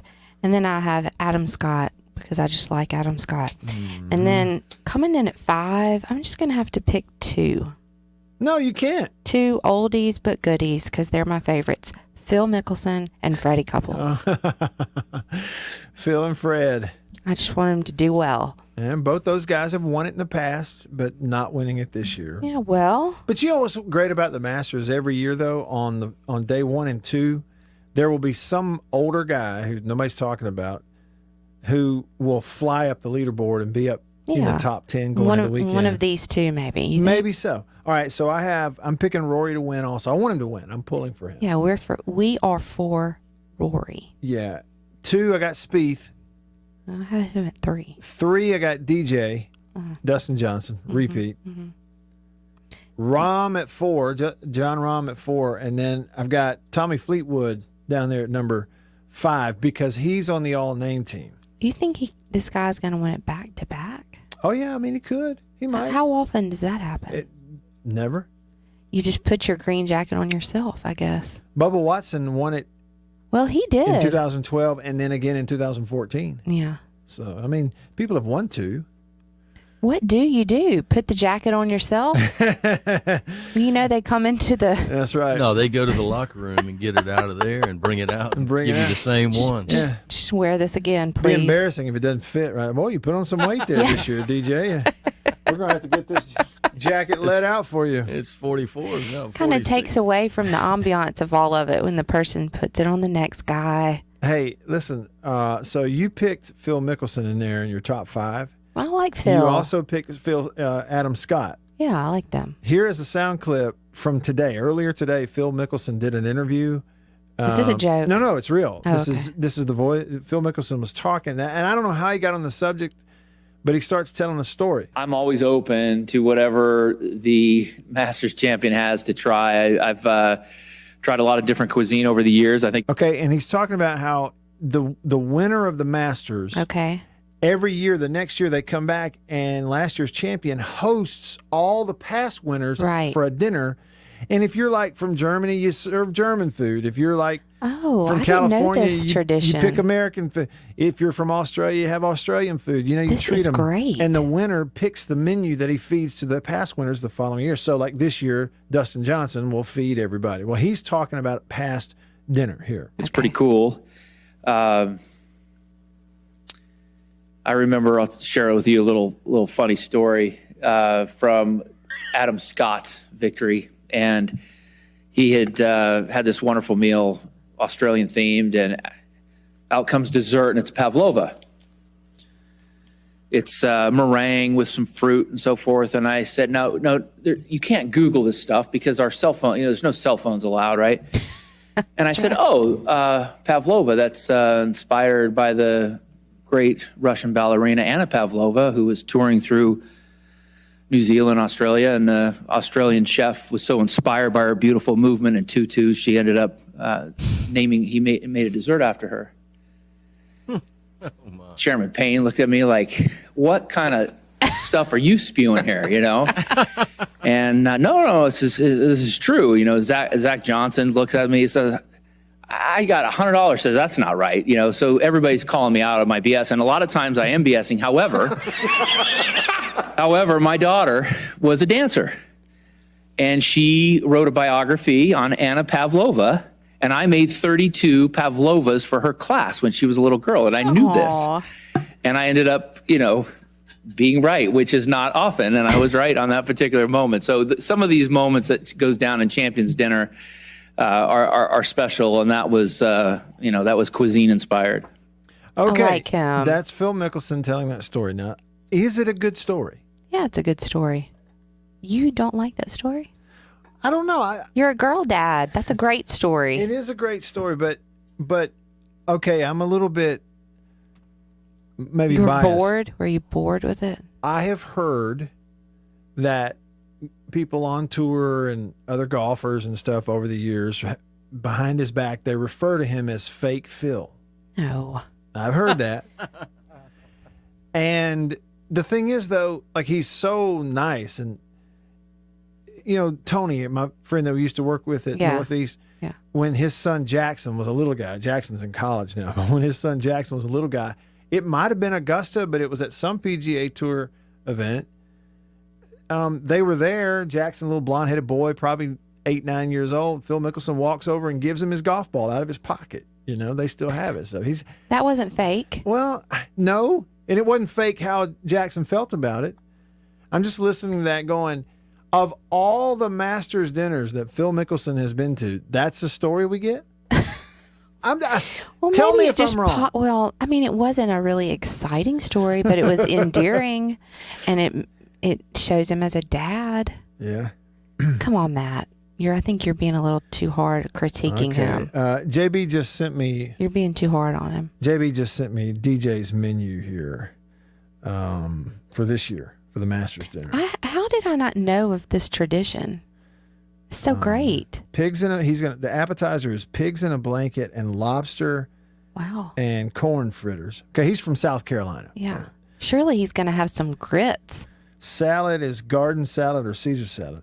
Entree is prime filet mignon or shrimp and grits. I can't see what this says. Something sea bass. Oh. Miso marinated sea bass. Okay. Couldn't we do some grits? Fish. Sides are going to be mashed potatoes and spring vegetables. This is a great meal. It is a good meal. And dessert is peach cobbler and apple pie with vanilla ice cream. Well, there you go. Listen. That's pretty good. This man made a menu. It sounds like outside of the sea bass. So it's something I'd have at my house anytime. So listen, who does this? Do they bring it in? Do they eat it on the Augusta grounds? Yeah. No, at the clubhouse up there. So do they have those people cook this, or do they have it catered and brought in? I'm really it's cooked interested. on site. This is it's great. It's cooked on site by various chefs who the winners know. Bring in. This is great. Oh, they bring in their own chefs. Nice. Sometimes, yeah. I'm telling you right now, like it's heavenly there if at the I Masters. if I won, oh gosh, Matt, I wouldn't even fool with the menu. I'd call Robert St. John and just say, "Man, have at it." I need you. I need to call Robert this week. You do. And say, "Hey, if a friend of yours won the Masters, we would need a Mississippian from Mississippi. What and would you said, Robert, serve? You come be the chef. Yes. What would you say? I'm gonna call him and I like the ask him direction about of this conversation. it. Just want to hear some of the music. Go Freddie. Go Phil. All right, we got some callers. Let's see what they want to talk about. You Okay, game? I thought it was commercial. No. That's me playing the music. Oh, okay. We still got a little ways to go before you have to go. So let's get a couple of really quick calls in, and then because Annabeth's got to split in just a little bit. All right, first up, Kevin on the Davini Equipment phone line. What's up, Kevin? Hey, Kevin.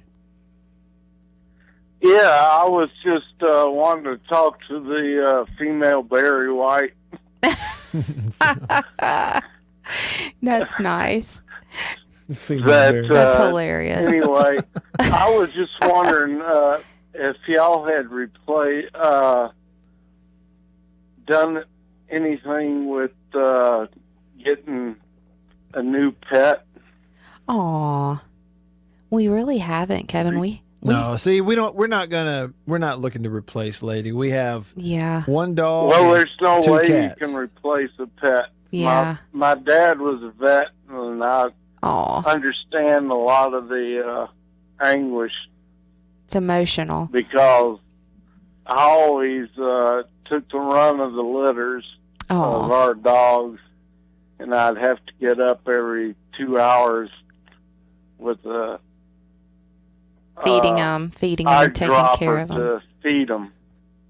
Yeah. Well, with an eyedropper. Yeah. Hey, Kevin, thanks for the call. Call me anytime. Okay. Bye, Kevin. the female Barry White. That's. I don't know if I can live up to that. Yeah. I'm just glad that's all there was. Yeah, that's it. All right, Wes on the Davini Equipment phone line. What's up, Wes? Thanks for hanging on. What's up, buddy? This is the old Lake Martin, buddy. Yeah. The spotted bass, or in Kentucky, whatever you want to call them, are just diving down. Those 3-pound fish are just going down as hard as you can. You and your homecoming queen, you have a place at Lake Martin. If y'all want to come over there anytime for Oh my goodness. baseball this weekend, I'm telling you right now, on Lake Martin, I'm telling you, on my pier right now, I am seeing them just pounding them right now, buddy. In Alabama, I've heard Yeah. of Lake Martin. I've been there Yeah, I some go, and fished there some. Miss Homecoming Queen, I go through Wetumpka, Prattville to get to my lake house. Yes, ma'am. Oh, how wonderful.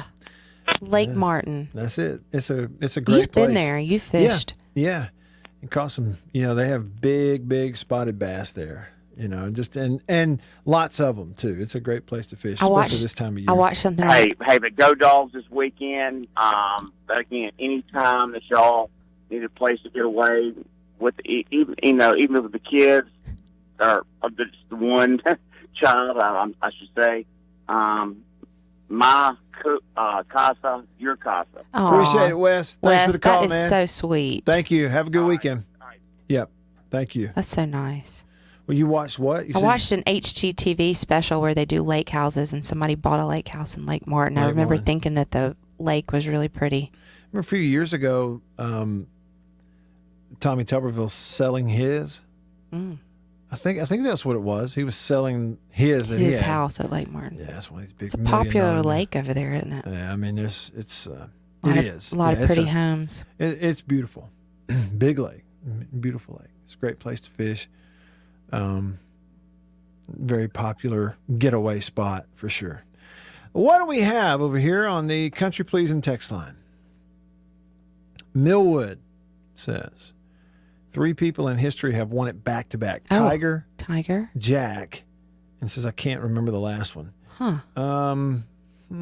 Tiger and Jack, and then who else has won one back to back? That's a poet, don't know it. Get a rhyme every timeline. Oh. Wally says Killing me there. The other one was Faldo. Okay.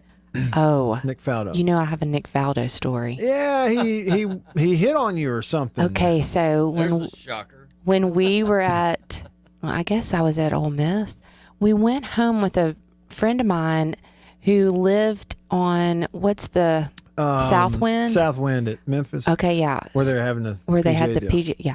So we got so excited, and we all got dressed up just to walk around. We don't know anything about golf. We're just going to go. And it was so much fun. And Nick Faldo winked at me. And I thought, I called my mom. I'm like, Nick Faldo just winked at me from the golf course. So he's always been a favorite. That's great. Yeah. All it took was a little wink. Little wink. And I said he was winking at me. He That could have been sounded winking like a at country song. He could. Nick Faldo winked at me. He could have winked at somebody else, but I think it was at me. Yeah. That's the way I took it. JM says, I hate to say it, but Bubba Watson is the worst thing that could have happened for the weekend warrior golfers. Bubba claims he has never had a lesson, but he should have said that he's never paid for a lesson. Yeah. Anthony from Tupelo is going with Bernhard Langer to be the old guy up on the. That's Don's favorite golfer. That we followed him around a good bit with Don that year. Don is a big Bernhard Langer fan and has followed him at the Masters so often that he has gotten to know Bernhard's family personally. That'll be a good thing for you to talk to him each about. other Yeah. on the course every year. That's so neat. It is neat. KW said, what would be Matt Wyatt Champions Dinner at Big Oaks? Good question. Gosh, you're going to have to put some thought into that. It would be. So, all right, so appetizer. What would Really, be? really put you on the spot there. Yeah. That's a good question. The appetizer would be fried mushrooms. You do like mushrooms. Yeah. What kind of dipping sauce? I don't know. Like A variety of dipping sauces. There we go. A vast array, JB. An entree. The entree. What would the entree be? The entree would be. Gosh, I don't know. You have a lot of favorites. That's kind of hard for you. I don't know if you can pick just one. Fried catfish and shut up dogs. You might have to think it through, Matt. I'd probably go with You've got to stay southern. country pleasing sausage dogs with slaw on them. Yes. Seriously. Yes. A And big slice of pepperoni. some baked beans with the meat. When they put that meat in the baked beans. Oh, yeah. You know what I mean? Like, it's not just beans, it's beans and You beans. mean one of those country pleasing dogs like you got at the baseball game at State and held it in 30 seconds? I wish I'd videoed you. I've never seen you eat something so quickly. Well, I knew you were sitting there ready to go and all. Yeah, so but I was no, like, I you need to ate hurry. it that quickly because it was good. I'm serious. That's what I do. Wow. Would be country pleasing sausage dogs with slaw on them. I like it. Some baked beans with the meat in it. Sweet potato fries, probably. You love anything with green beans. You know, you like green beans. I love anything green. Yeah. Some fried okra. Yeah, you'd be good. Yeah. And his Matt's not going to have just a menu. Matt's going to have a smorgasbord. He's going to have a smorgasbord. And his dessert, by hands down, would be banana pudding. Oh, yeah. Banana pudding. And none of that runny stuff either. I wonder if anybody's ever served banana pudding at the Masters dinner. Well, you can't make banana pudding without Nilla vanilla wafers. There you go. I'll just tell you that. Yeah. Put those in there and get out of the way. Back up. Back up. Give me a spoon. You don't have a spoon? Give me a straw. That's all I need. You know, I tried to drink my drink from a straw a while ago. I can't. It just went down my face. You got about another hour and you'll be okay. I don't know, JB. I got a lot of medicine in there. Chase texted us and Might said be the tomorrow. crappie are biting at Ross Barnett. I guarantee you can see boats all over Ross Barnett huddled up out there. It's a pretty day. I bet a lot of people are out fishing, aren't they? I want you to do a fishing segment coming up. Next? I don't know, just sometime. Let's just talk about more ways to eat fish. I'm in an eating mood. You are. I think it's because I'm hungry because I'm dieting. And Well, the that Easter weekend in Vicksburg you just had. we kind of let loose in we turned Vicksburg. loose. Yeah, my dad is a great cook. Yeah. I'll go get some of I'm your the Easter proof. candy. All You right. can snack on it in the break. Noise when it comes to 5G. We're 5G ready. We're 5G. Farm Bureau Insurance stands ready to provide financial relief to our communities in this time of crisis. This includes a one-time credit to all personal auto policyholders, a donation of $500,000 to the Mississippi Food Network, and additional payment options for those hit the hardest, all while continuing to service customer claims as well. But this is the time to go above and beyond. These are a few ways we're keeping the Farm Bureau promise. To learn more, talk to your agent or visit us online. Go with the home team. After these messages, we'll be right back.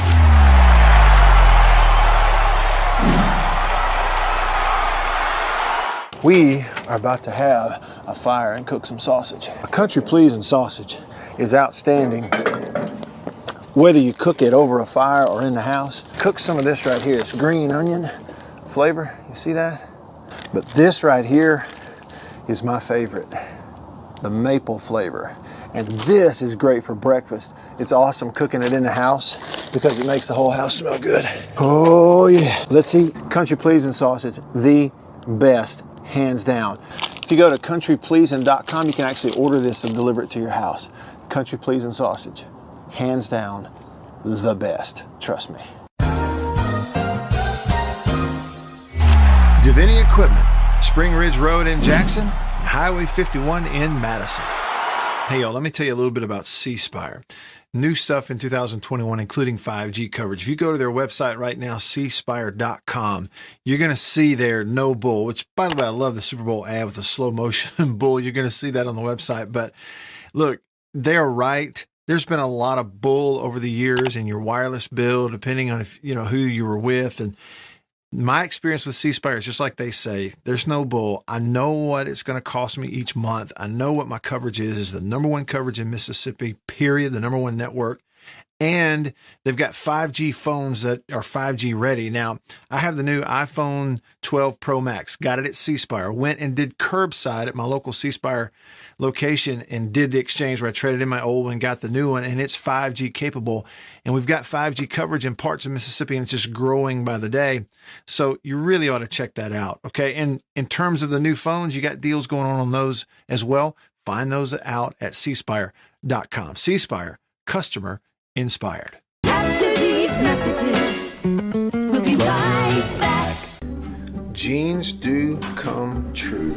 Blue Delta Jeans makes the best fitting, most comfortable jeans in the world because they are uniquely made for you and only you. Let's dive in and see what we have here. Do what I did. Visit BlueDeltaJeans.com. Find your fit, design a jean, and before you know it, you'll be addicted. Just for my listeners, enter discount code Matt Wyatt, all lowercase, BlueDeltaJeans.com. I just entered, what I knew about myself. I just answered the questions, and here they are. Nice. Yeah, Blue Delta. Just answered the questions, and they fit absolutely perfectly. They couldn't fit better. So just go online, BlueDeltaJeans.com, answer the questions, use this code.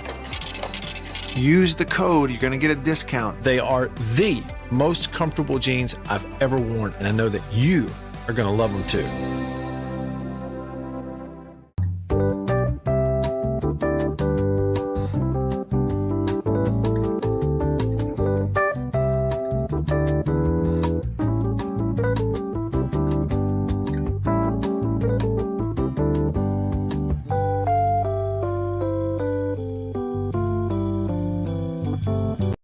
I'm talking way back. It's the Matt Wyatt Show on 105.9 The Zone.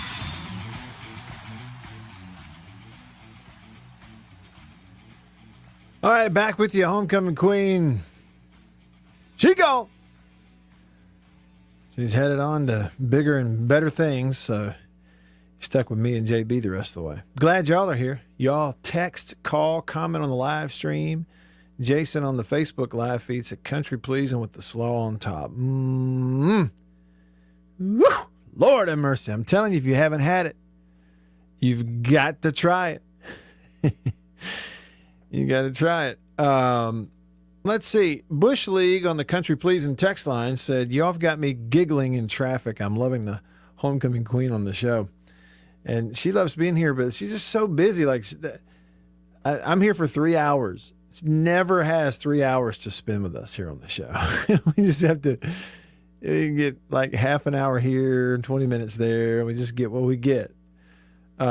Clay says he thinks he call them cowboy baked beans where they put meat in them. Yes. That's what our cook makes out at Live Oaks, man. She puts chopped up onions, chopped up bell peppers real fine. Yeah. And then she puts ground beef that she's just mashed and killed, and then puts the beans in there and cooks them. Yeah, there you go. Oh man, they're great. How about beanie weenies with ground beef in them? It was a staple back in college. You ain't woofing.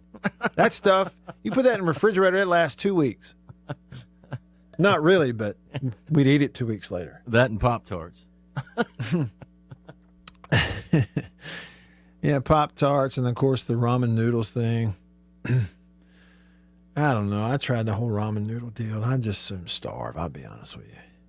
Yeah, I never really got into that either. All right, let's see here. White Denzel says, we had country pleasing sausage dogs last night topped with nacho cheese, mustard, and pickles with Zapp's chips on the side. Denzel, brother, go big or go home, huh? That's how it is, huh? Jeremy said, I think Bernard Langer used to play the St. Jude FedEx a lot and developed a lot of Memphis and Mississippi fans along the way. Yeah, I think he's a great guy.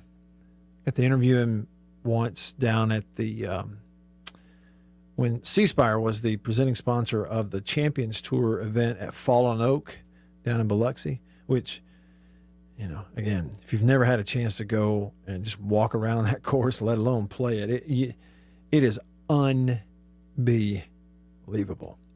I mean, there's some places in Mississippi that are great, but none of them are any nicer than that.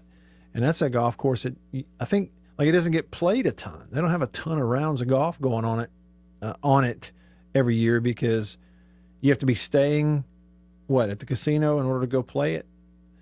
And it was just great.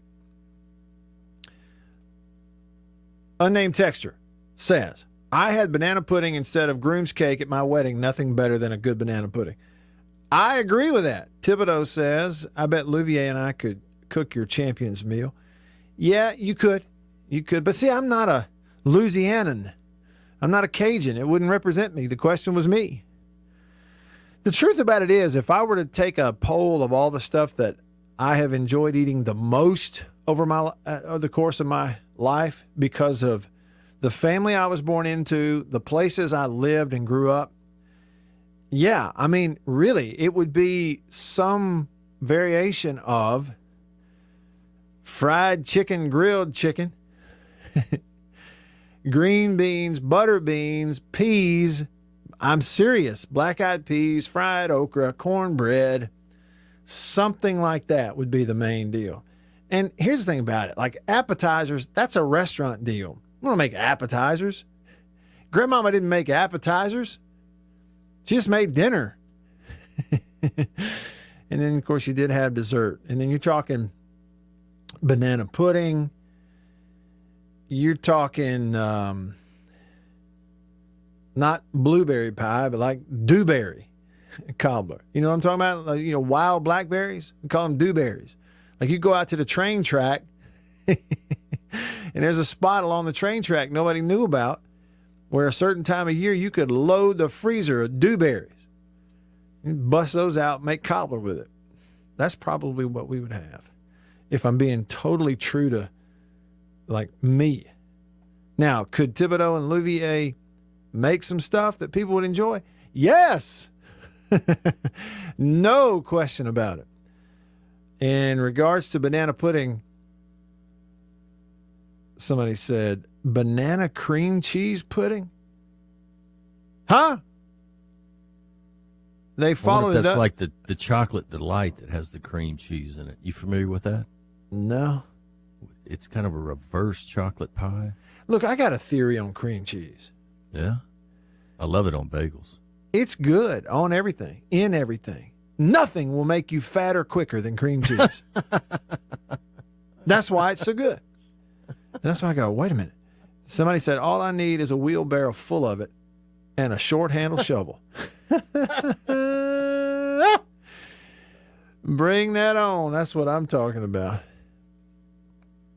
Let's see here. I'm talking about, somebody asked me if I was talking about Bishop's baked. I don't care what brand they are.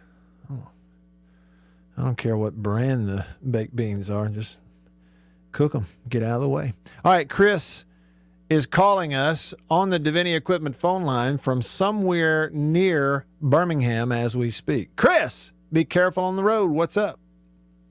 I'm actually closer to Tuscaloosa. I just passed Utah, Matt. Oh, yeah. Know right where it is. Sure enough. Yep. Well, okay, so I got three things for you here. I'm going to unpack the food first. Cream cheese, one of the best things in the world is cream cheese and sausage dip. Oh, yeah, I know what you're talking about. Absolutely. You ain't kidding. Ooh-wee. Yeah. Okay. Second thing is that if you need a champion's dinner, you're a good old country boy. There ain't no way you would turn down a big old nice fat porterhouse. Yeah. No, I mean, you're right. No, I mean, that's great and all, but I'm just saying for the people that you're trying to give these folks a glimpse at kind of where you're from, okay? And growing up in, for all intents and purposes, L.A., lower Alabama for me, like it'd be a little disingenuous to say, oh, I'm going to feed y'all steak. Well, because I didn't eat a whole lot of steak growing up. No, I mean, not just steak. Not just steak. The steak. The best steak in the world, which is a porterhouse. Yeah, well. And I mean, it would be good for me because I grew up on a dairy farm. I'm dead serious that I would. That was Roger's favorite cut. What, porterhouse? Porterhouse, yeah. I bet he did. And I've seen him smash them. How big old boy are you, is what I'm saying. I can't. the sad thing is I can't eat a porterhouse no more. I can barely eat a filet after my surgery. And by the way, I was going to let you know that I have lost 174 pounds since last May. Good. You talk about a diet. You talk about a diet. I've lost a whole JB. Hey, 174 pounds. I'm actually about 203. So you got a little. Well, I'm not far from losing there. There you go, buddy. Way to go, man. Good job. I saw, Chris, I saw John Darnell last night, and he's a former Ole Miss quarterback, back in the late 80s, early 90s. John is in phenomenal shape. He's an even better person, but he's in great shape for his age. And he was telling me that he weighs about 175 pounds right now. So, Lord. Yeah, you lost an SEC quarterback. That's what you lost. Wow. I'll tell you what now, one last thing. How about this? We talk about how bad it would be and how, like, the state would basically fall apart and stop if State and Ole Miss made it to Omaha and played in the championship game against each other. Mm. Well, how about I give you another scenario where that might happen? Now that, say, State or Ole Miss becomes a top 8 national seed, and Southern gets in one of their regionals, mm-hmm. and the other one is just a regional, person or regional team. So what if Southern beats State or Ole Miss in their regional, and then Mississippi State or Ole Miss has to host that super regional, and the other team that was just a regional team ends up playing Southern like Ole Miss plays at State? Yeah. Do you know how bad this state would probably just absolutely fall apart if that happened? Melt down. Well, and look, it could would happen. melt down. It could happen if all this stuff is predetermined like that, Chris. I mean, you could have some weird things. But you know what else, too? Just going on a few conversations.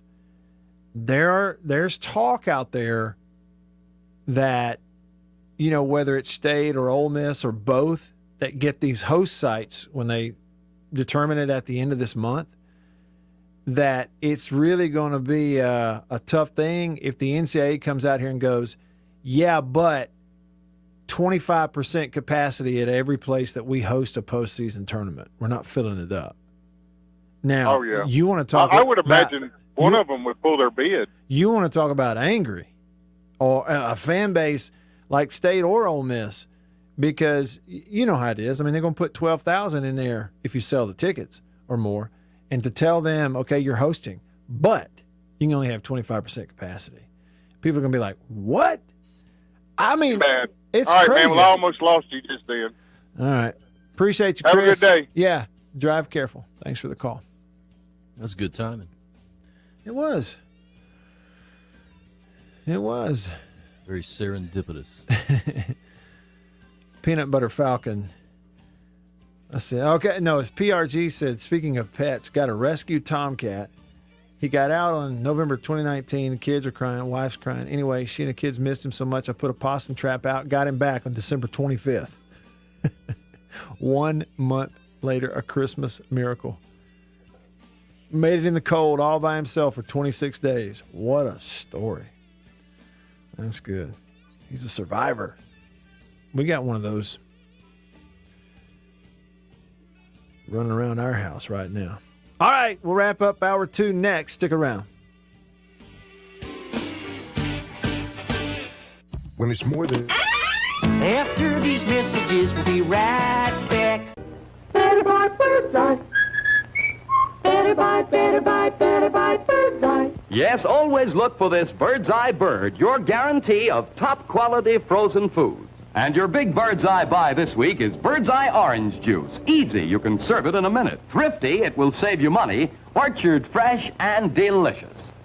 Better buy Bird's Eye. Better buy Bird's Eye. Now, if you know your oats and want to feel your oats and taste how good an oat cereal can be, well, you'll go for Cheerios. Great way to start the day with really great eating. That's Cheerios, one of the few foods made from oats. The tasty cereal grain everyone should have at breakfast. Crisp and golden as only a toasted oat cereal can be. And nourishing Why, a Cheerios breakfast gives you the power protein that grown-ups need to help stay in trim and youngsters need to grow on. Toasted oat goodness, toasted oat flavor, a delicious power breakfast. That's Cheerios. Let me tell you about an ice cream can't be beat. The very best tasting you can eat. It's Meadow, Meadow, Meadow, Meadow Smooth Freeze Meadow Gold. Go to your ice cream man today and here's the word that you should say. Oh, give me Meadow, Meadow, Meadow Smooth Freeze Meadow Gold. And remember, folks, Meadow Gold Is mighty good. For double enjoyment, reach for Beech Nut Peppermint Gum. It sparkles your smile, your breath, your whole sense of enjoyment. Beech Nut Peppermint in the familiar yellow pack. 6 o'clock, dinner time. Thank goodness for Jell-O Instant Pudding. Yes, thank goodness for Jell-O Instant Pudding. The terrific busy day dessert you can make at the very last minute. See how quick and easy. Just add it to cold milk and beat it up. That's all. By the time you're ready to eat it, it's all ready for you. Jell-O Instant Pudding, made by the famous Jell-O folks. So creamy, so nourishing, so delicious. No other instant pudding is quite the same. Stock your shelves with all 7 flavors. The good, good busy day dessert. Jell-O Instant Pudding.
With playoff caliber sports talk, it's the Matt Wyatt Show. On 105.9 The Zone.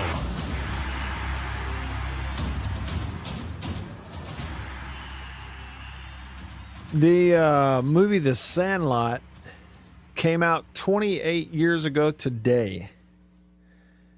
28 years ago. I mean, it seems like a long time ago. Forever.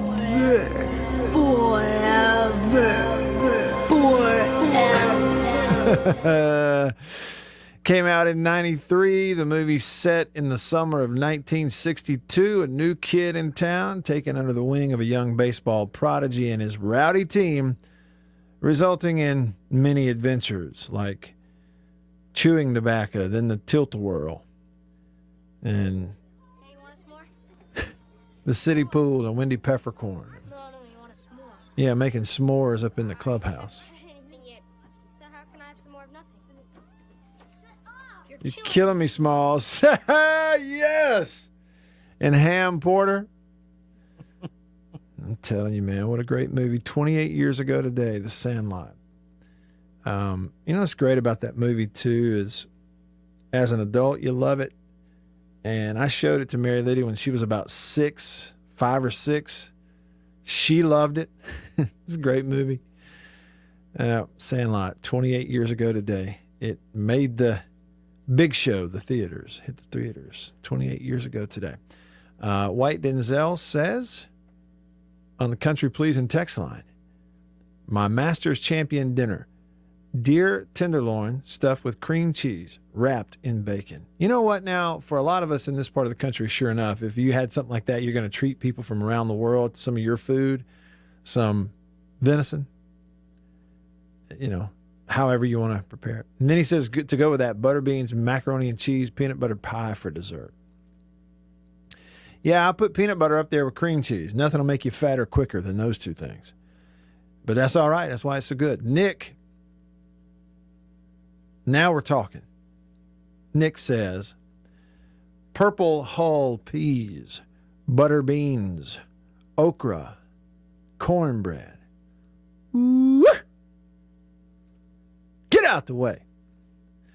Kyle said, did you already talk about the LSU stuff? Well, I didn't go like at length, Kyle. I just mentioned it. The truth about it is I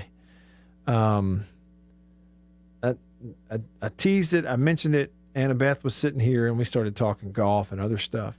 Here are the details on it. Okay, Kyle. I'll hit the high points. This is a story published yesterday, updated today. U.S. Department of Education launched its second investigation into LSU since the school's chronic mishandling of sexual misconduct allegations came to light.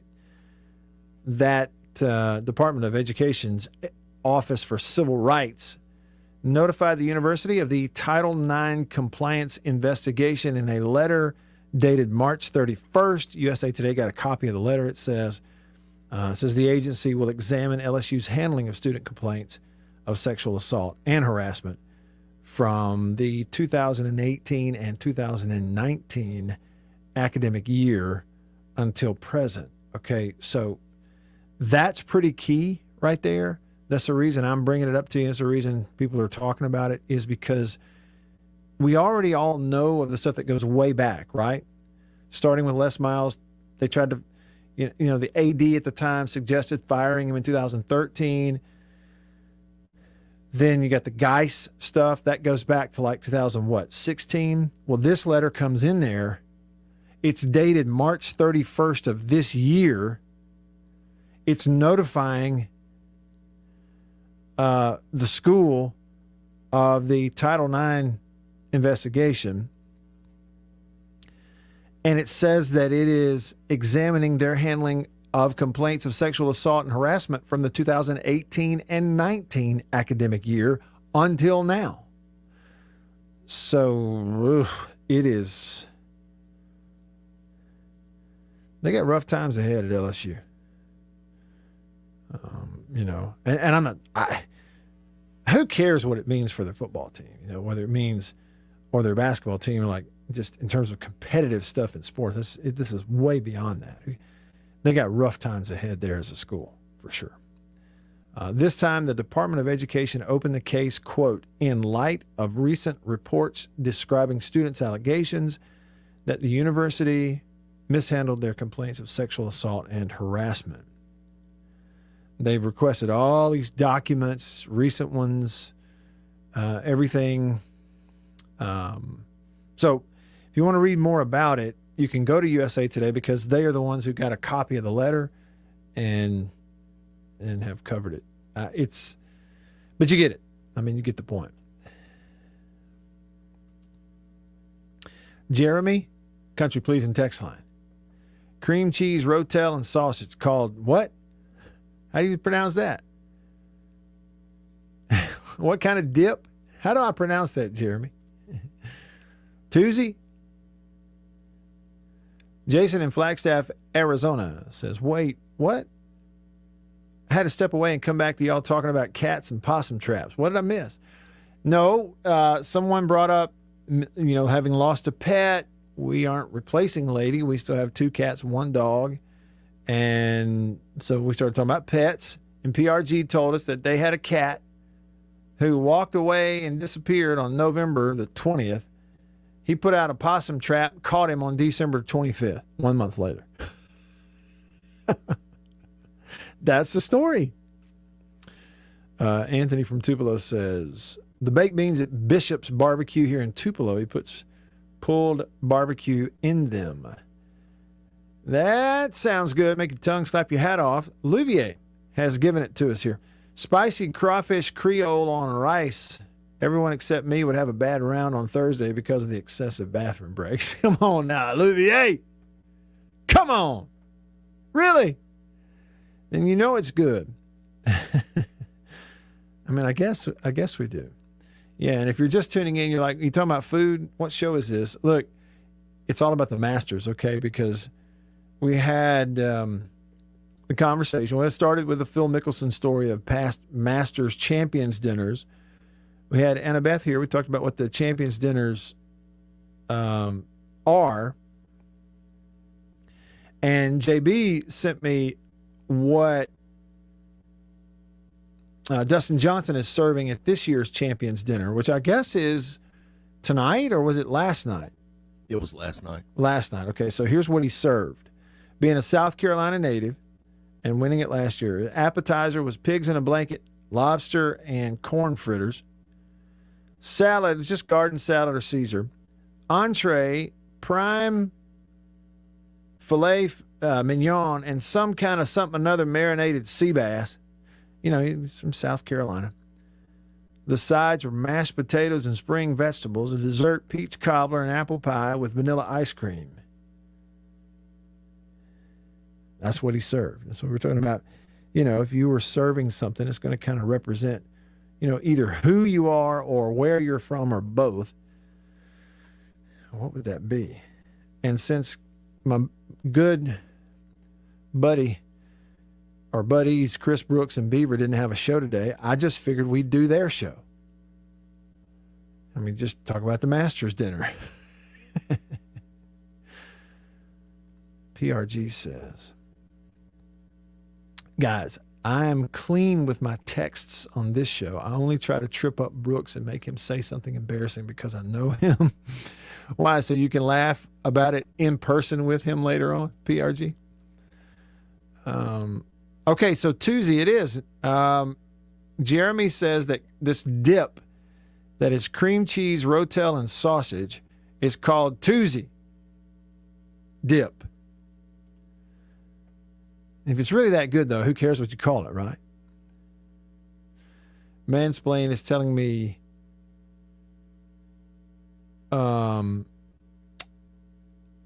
assault should not be investigated or handled by the school. Is he trying to say, okay, he says there's a huge difference between sexual harassment and sexual assault. Harassment is an administrative or civil issue. Assault is a criminal issue and should be investigated by law enforcement or the DA. Well, you know, and I would defer to somebody who knows that kind of stuff. I you know, am not an expert. I'm just telling you what it says in this thing. Okay, so what is being reported by USA Today in regards to LSU? U.S. Department of Education launched its second investigation into LSU since this mishandling and reports of mishandling. So the federal agency's Office for Civil Rights notified the university of the Title IX investigation in a letter on March the 31st. They're going to look at stuff, their handling of stuff from the 2018-19 academic year until present. Title IX is a federal law prohibiting sex-based discrimination in any school that receives federal money. The school did confirm, by the way, they got the letter, they just didn't comment. Yeah, we got it, but no comment, sort of thing. And it's the second such investigation since February at LSU. So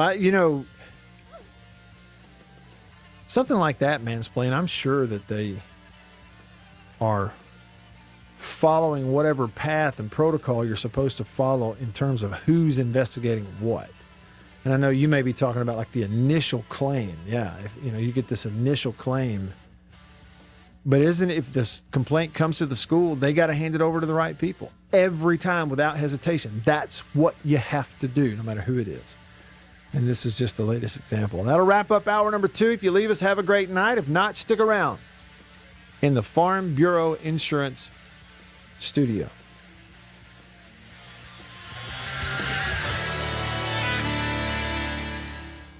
there's a lot of new...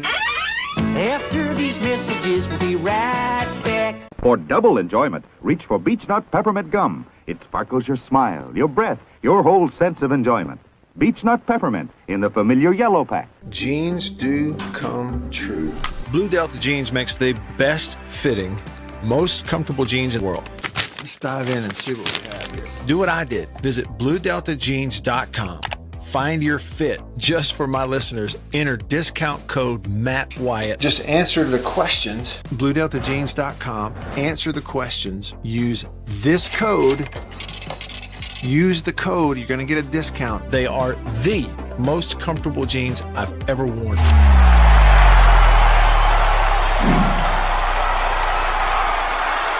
Farm Bureau Insurance stands ready to provide financial relief to our communities in this time of crisis. This includes a one-time credit to all personal auto policyholders, a donation of $500,000 to the Mississippi Food Network, and additional payment options for those hit the hardest, all while continuing to service customer claims as well. But this is the time to go above and beyond. These are a few ways we're keeping the Farm Bureau promise. To learn more, talk to your agent or visit us online. Go with the home team.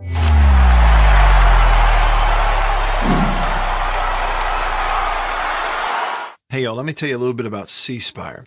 New stuff in 2021, including 5G coverage. If you go to their website right now, cspire.com, you're going to see their no bull, which, by the way, I love the Super Bowl ad with the slow motion bull. You're going to see that on the website. But look, they're right. There's been a lot of bull over the years in your wireless bill, depending on if you know who you were with. And my experience with C Spire is just like they say, there's no bull. I know what it's going to cost me each month. I know what my coverage is the number one coverage in Mississippi, period, the number one network.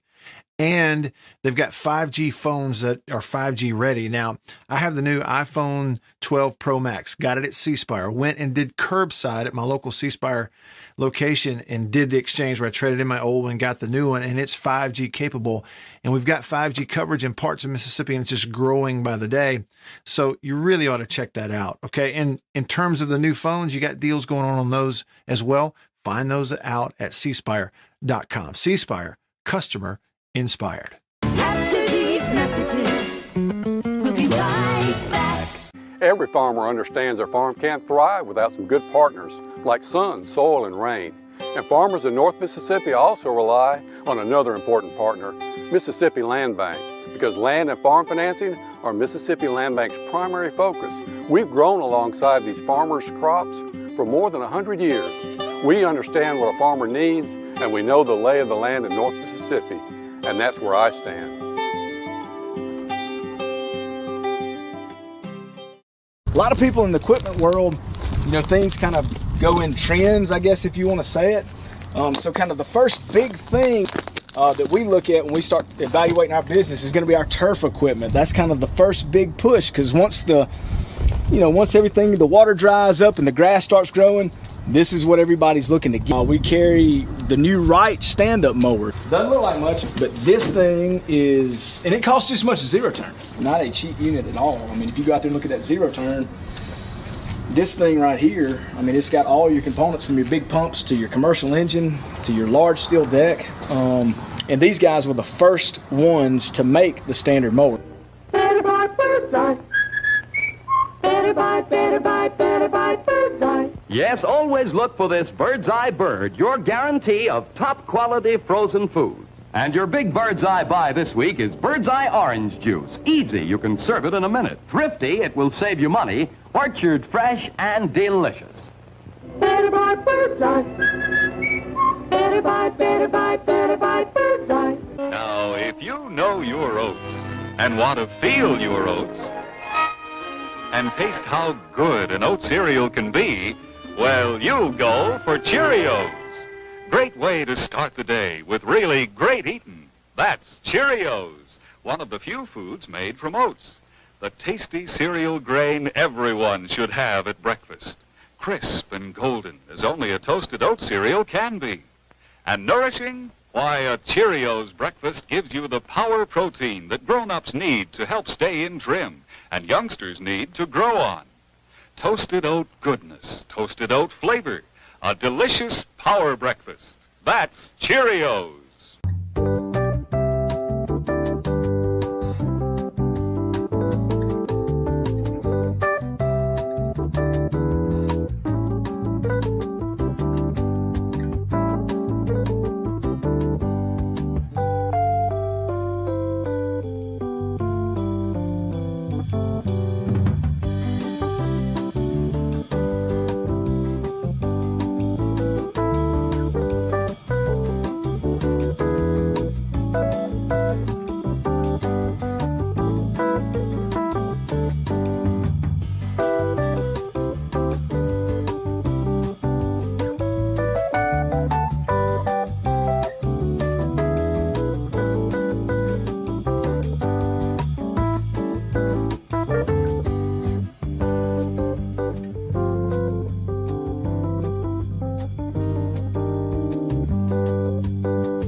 Chris Pickens Jackson. Live in the studio. Live and local. This is the Matt Wyatt Show. Talking about sports from around the world and right here at home. Streaming to you at the Zone 1059.com and on your radio on ESPN 105.9. The Zone.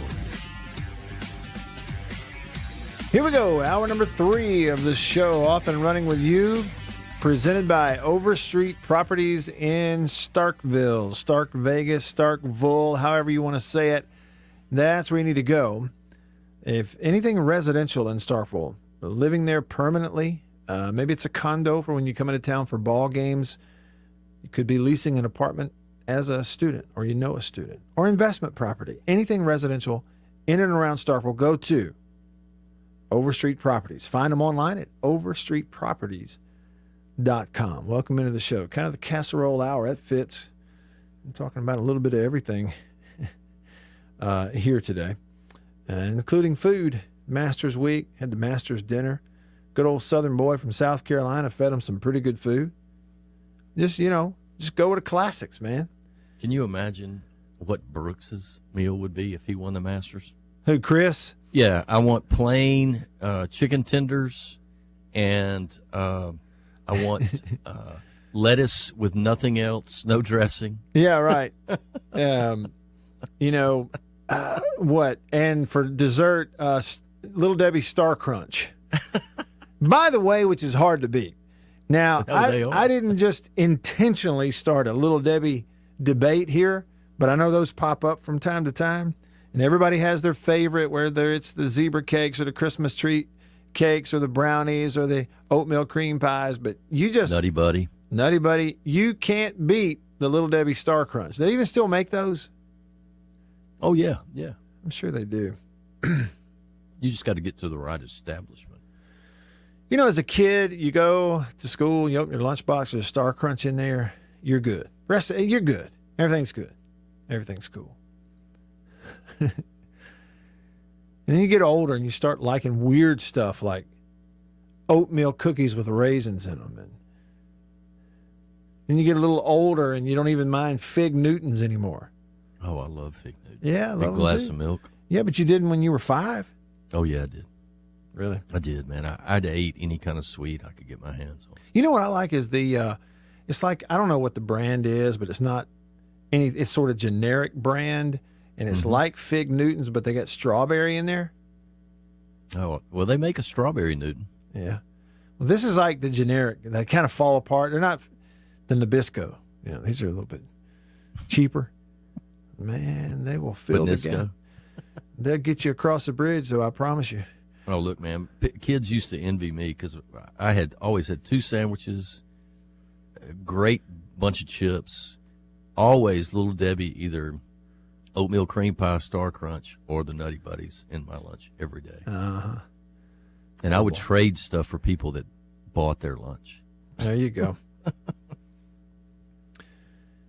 An apple a day keeps the doctor away. What does a Nutty Buddy a day do? That's all I want to know. Jason in Flagstaff says, if I were picking the Masters dinner, we'd be having some pork chops, green lima beans, and cornbread. Now, Jason,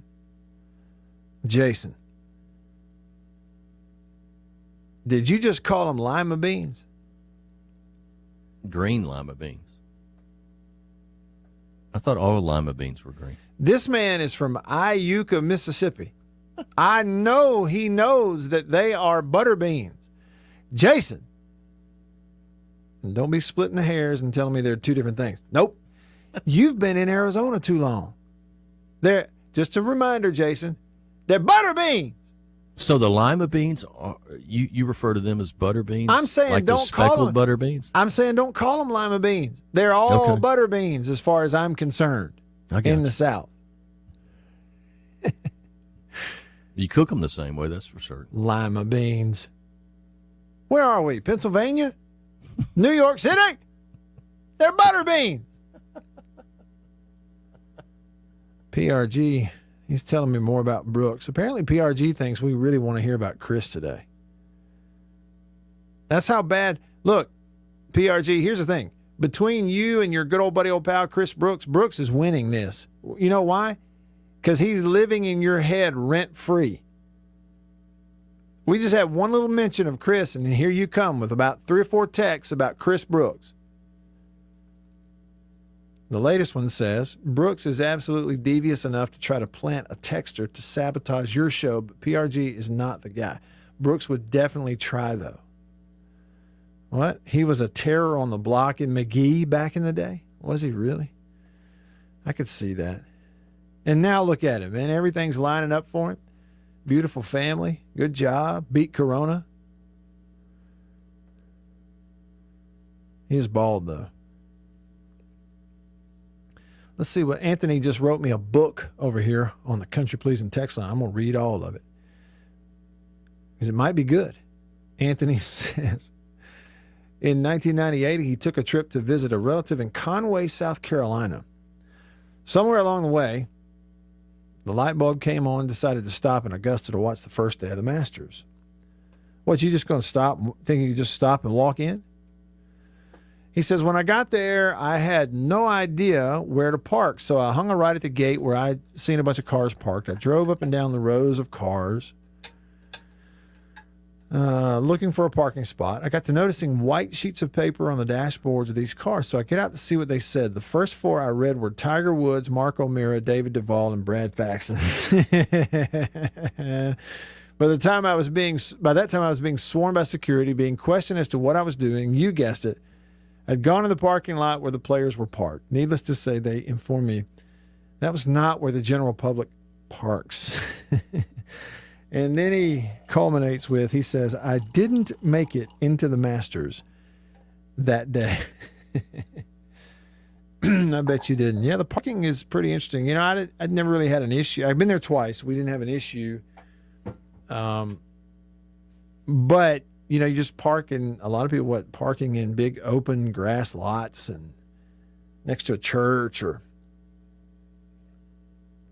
whatever, and you walk across the street, go 3/4 of a mile, make a left, then walk another 1/4 of a mile back up to where, you know, the entrance to Augusta is. A pretty good little walk from where you park now. And that is the thing about going to Augusta, for those that are listening that haven't been, that you want to go and you're going to get that chance to go one of these days, just kind of be prepared. You're going to do some walking. Even before you even get into and onto the course, you know, from wherever you park, you're going to hoof it a good bit to get in there. And then, you know, what you do is from where you park, you walk up the street, get these sidewalks kind of leading you. There's people everywhere, you know. And again, it's not like you're walking through this big city. You know, it's like a Burger King over here and a little tire shop over there, you know, and you're just walking up the sidewalk. You walk and walk, depending on where you park, and you're like, oh, well, here's this entrance, okay? They're funneling us all into this entrance. Here we are. We're going in. And you take a left down in there, and guess what? You still got a long way to walk. And you go another 1/4 of a mile, take a left, and then you go through the gates. They take all your stuff and put it, you know, and check it for you. You can't take your phones in there and all that. And then guess what? Then you got another. You walk a long way. You finally come in by the driving range and, you know, where the concessions are and all that. And then you finally see the course and the green grass. And you're a long way from the car, brother. That's the way that works. We went in 2018. I'll just be honest with y'all. Okay, I'll tell you a true story. So, Annabeth and I are going. She is notorious for considering what her shoes look like before considering whether or not they're comfortable and should be walked in. You know, that kind of thing. And so I'm trying to prepare her, you know, it's hilly. It's a lot of walking and your feet are going to hurt. You know, just get ready. You know, it's going to be tough walking. I told her that 3 or 4 times. Come to find out, she outwalked me for 2 straight days on that golf course. I was telling her to slow down. Wait up. Hold up. What's your hurry? Those little legs, and she's short. Those little legs of her just, she could go. I'm like, slow down. You're wearing me out. She outwalked me for 2 straight days. I was whipped. That first day, that Saturday, the time we got back to the car, I was whipped walking up and down those hills. she could have gone back and done it all over again. She's in better shape than I was. I was really impressed with that, by the way. Can you tell? Coffee Norman, Country Please in Texas. Matt, how about Nate Lowe now with the Rangers batting .381, 3 home runs, 14 RBIs in 5 games? It is absolutely incredible. Nathaniel Lowe started his college career at Mercer, and then I think, Norman, wasn't there a junior college stop in between for 1 year, and then he came to Mississippi State for a year and was on the College World Series team? Nope. They didn't make it. That's the year that Arizona beat him, right? But he was a huge part of their lineup, big time left-handed hitter, first baseman. And then in pretty short order, gets up, more than a decent cup of coffee with Tampa, had some big hits and swings for them, and then, of course, winds up in a good situation here, what looks like it anyway, with Texas this year. And you're right, opening day, he had 4 RBIs in his first 2 at-bats on opening day.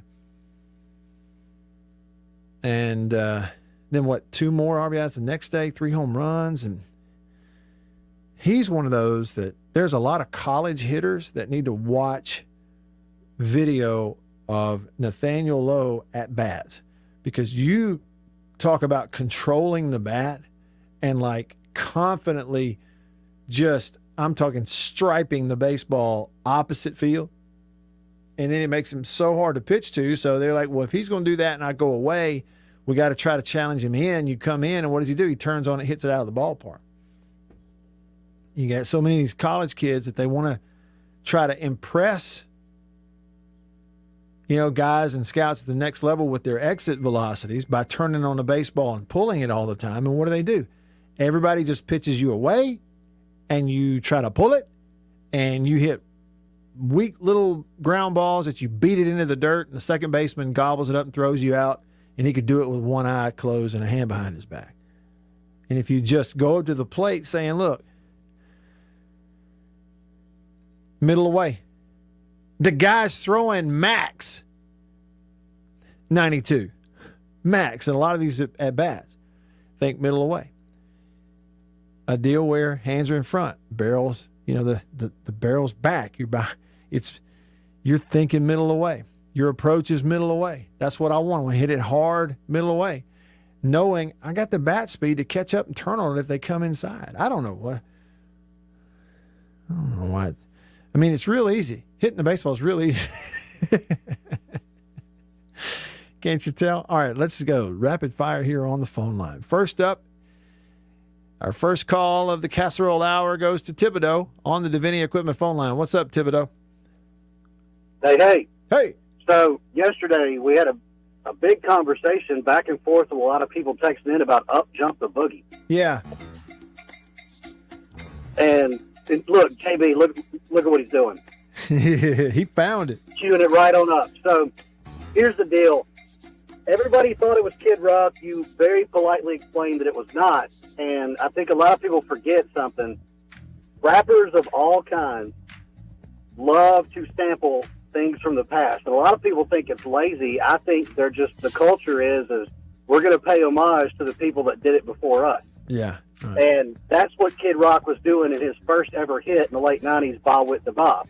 But there's another great sample that you cannot play it on the radio because it's a little too dirty, but Dr. Dre did a song called Let Me Ride, and it was a sample of Parliament Funkadelic's Mothership Connection.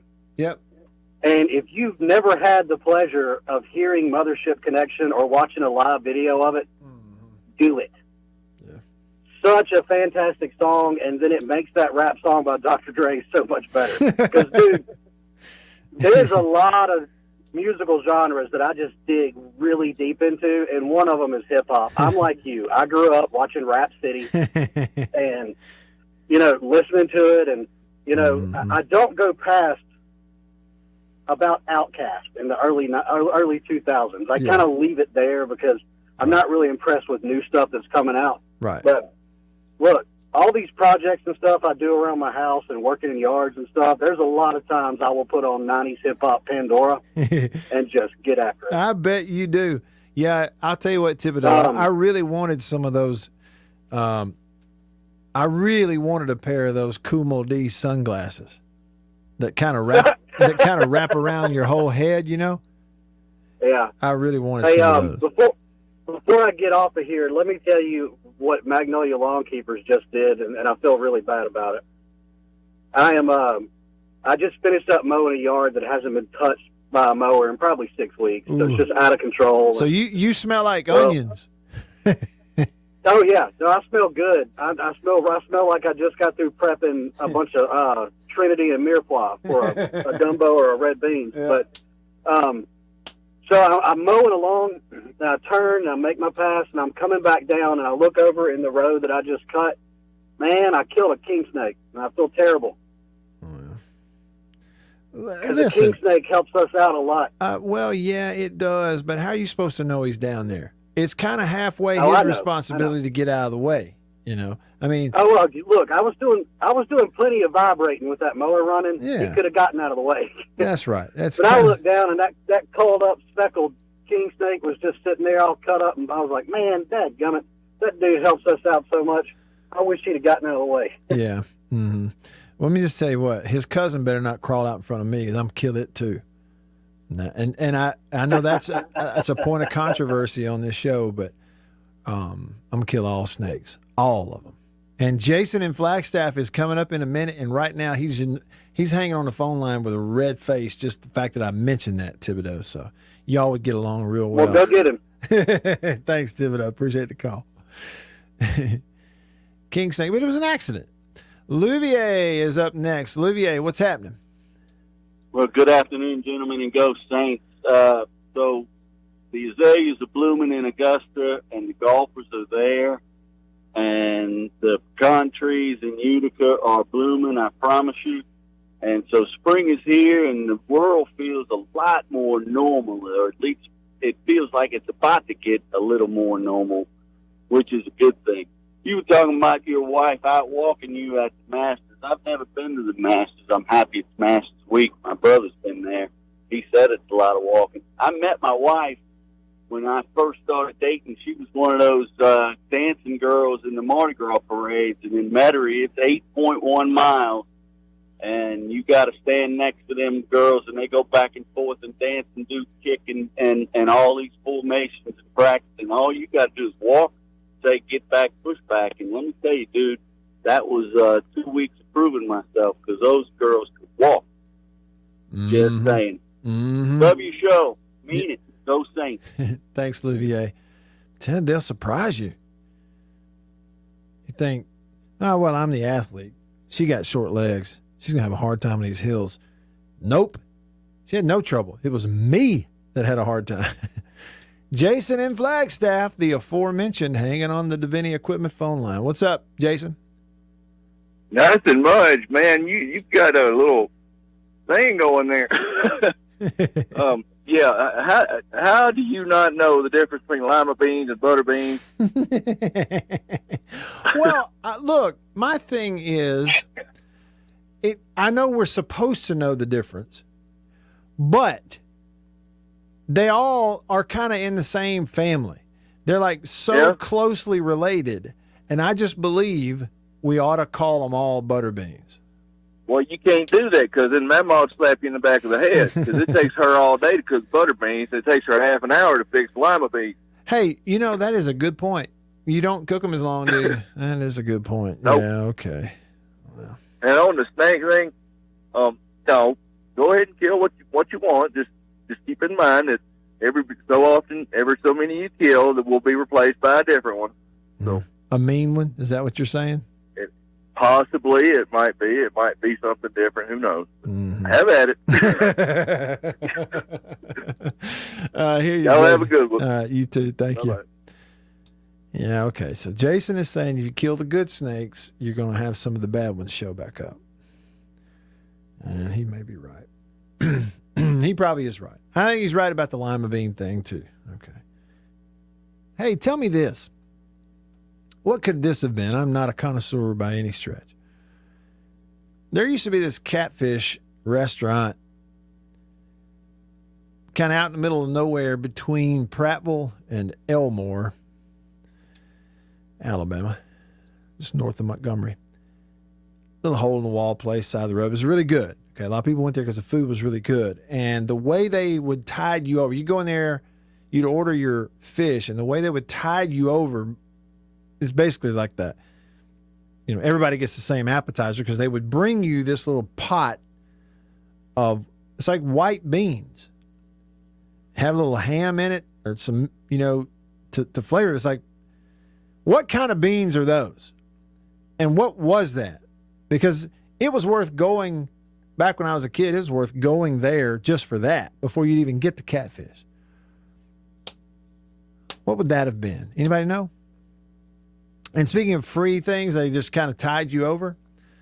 There is and I'm sure others do this, there's a place in Vicksburg. What is the name of that restaurant that's up on the top of the roof up there? 10 South. 10 South. Thank you very much. My wife and I love that place. It's great views, good food. Oh, man. And when you sit down and you're waiting on your food, you know you've got that little tin bucket on the table full of those seasoned pretzels. Mm-hmm. And they have done the seasoning themselves. I've threatened to go up there and just order like 3 big glasses of water and hand them a $20 bill and say, y'all just leave me alone. Let me eat these pretzels. Okay, Gabe agreed with me. It ought to all be butter beans. And don't call them lima beans. We'll get into it. Yeah, pinto beans or Great Northern beans, white beans. What was that? Everybody be eating beans before the fish came out, but we loved it. They had the right idea. Kind of reminded me of that scene from the beginning of that movie. They Call Me Trinity. Oh, wow. You just leaned over a big old plate of beans and just lapping them up like a dog. All right. We are just getting started here in the casserole hour of the show. In the Farm Bureau studio, y'all stick around. Central Mississippi, Vicksburg, North Mississippi. After these messages, we'll be right back. For double enjoyment, reach for Beech Nut Peppermint Gum. It sparkles your smile, your breath, your whole sense of enjoyment. Beech Nut Peppermint in the familiar yellow pack. Jeans do come true. Blue Delta Jeans makes the best fitting, most comfortable jeans in the world. Let's dive in and see what we have here. Do what I did. Visit BlueDeltaJeans.com. Find your fit. Just for my listeners, enter discount code Matt Wyatt. Just answer the questions. BlueDeltaJeans.com. Answer the questions. Use this code. Use the code. You're going to get a discount. They are the most comfortable jeans I've ever worn.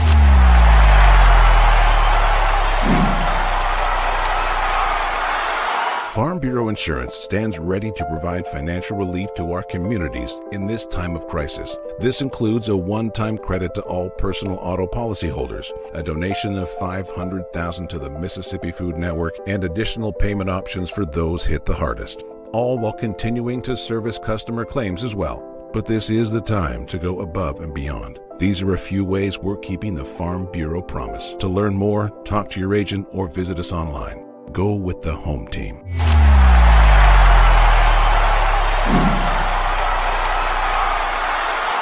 Hey, y'all, let me tell you a little bit about C Spire.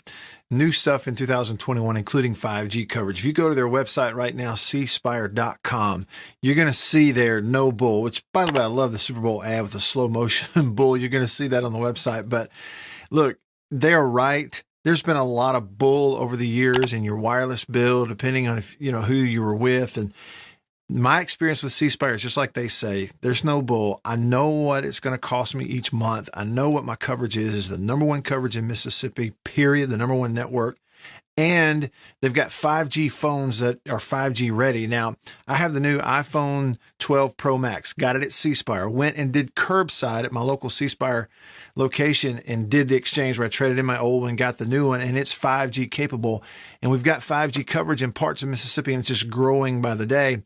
So you really ought to check that out, okay? And in terms of the new phones, you got deals going on those as well. Find those out at cspire.com. C Spire, customer inspired. After these messages, we'll be right back.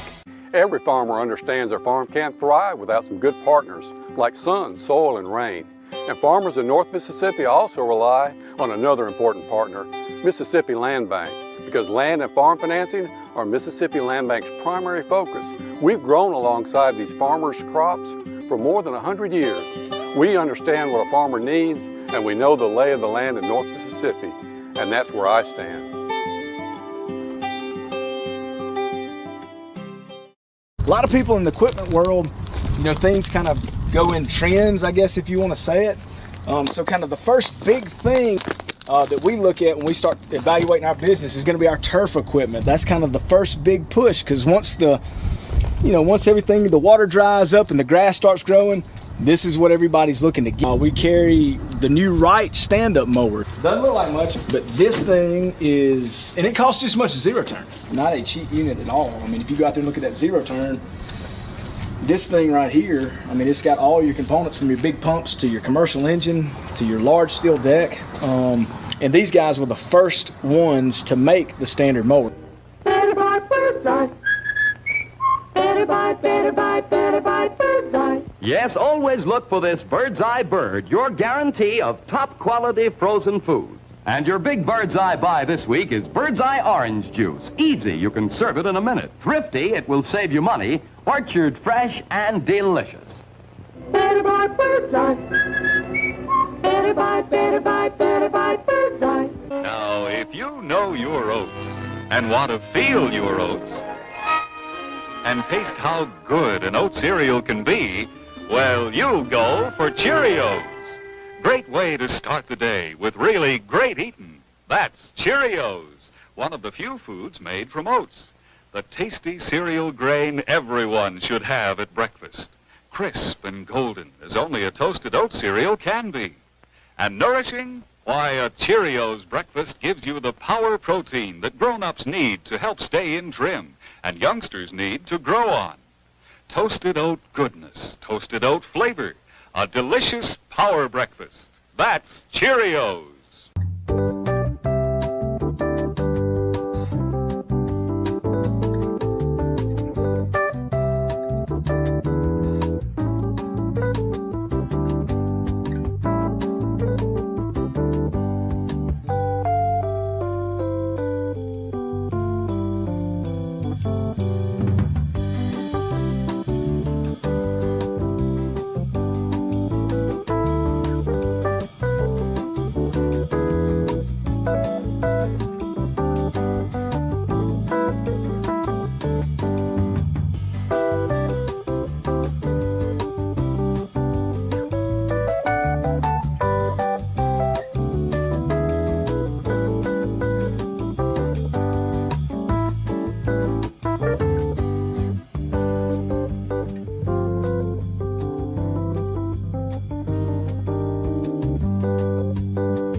till 11 p.m. Must be actively gaming at any slot machine with your MyEdge card properly inserted to enter.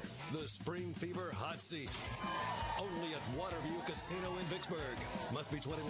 Gambling problem? Call 1-888-777-9696. The only thing worse than hiring no law firm after your injury is hiring the wrong law firm. And there are so many of them. After these messages, we'll be right back. Arrived today. Jeans do come true. Thank you, Blue Delta. Yeah, jeans do come true. That's what the bag says. Blue Delta Jeans makes the best fitting, most comfortable jeans in the world because they are uniquely made for you and only you. Raw denim jeans, custom fit, hand tailored in Tupelo, Mississippi, my hometown. Let's dive in and see what we have here. Do what I did. Visit BlueDeltaJeans.com. Find your fit, design a jean, and before you know it, you'll be addicted. Just for my listeners, enter discount code Matt Wyatt, all lowercase. Again, that's if you listen to me, you can use discount code Matt Wyatt, all lowercase, and at checkout, you're going to get a 10% discount off your order. Show live in the studio, online at thezone1059.com, and on your radio at ESPN 105.9. The Zone.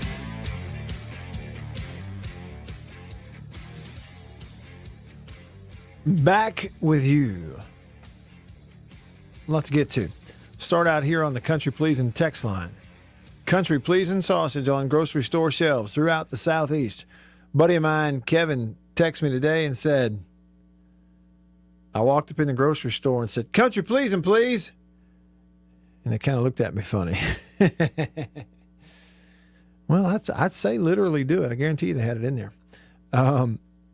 PRG said, serious for here for a minute. Did you watch Sarantola pitch last night? He said, I don't know what to call his breaking ball because it had a ton of vertical break, but it's thrown at high velocity, more so than a curveball. Kind of like a slider, isn't it? Yeah, and he's right. It had it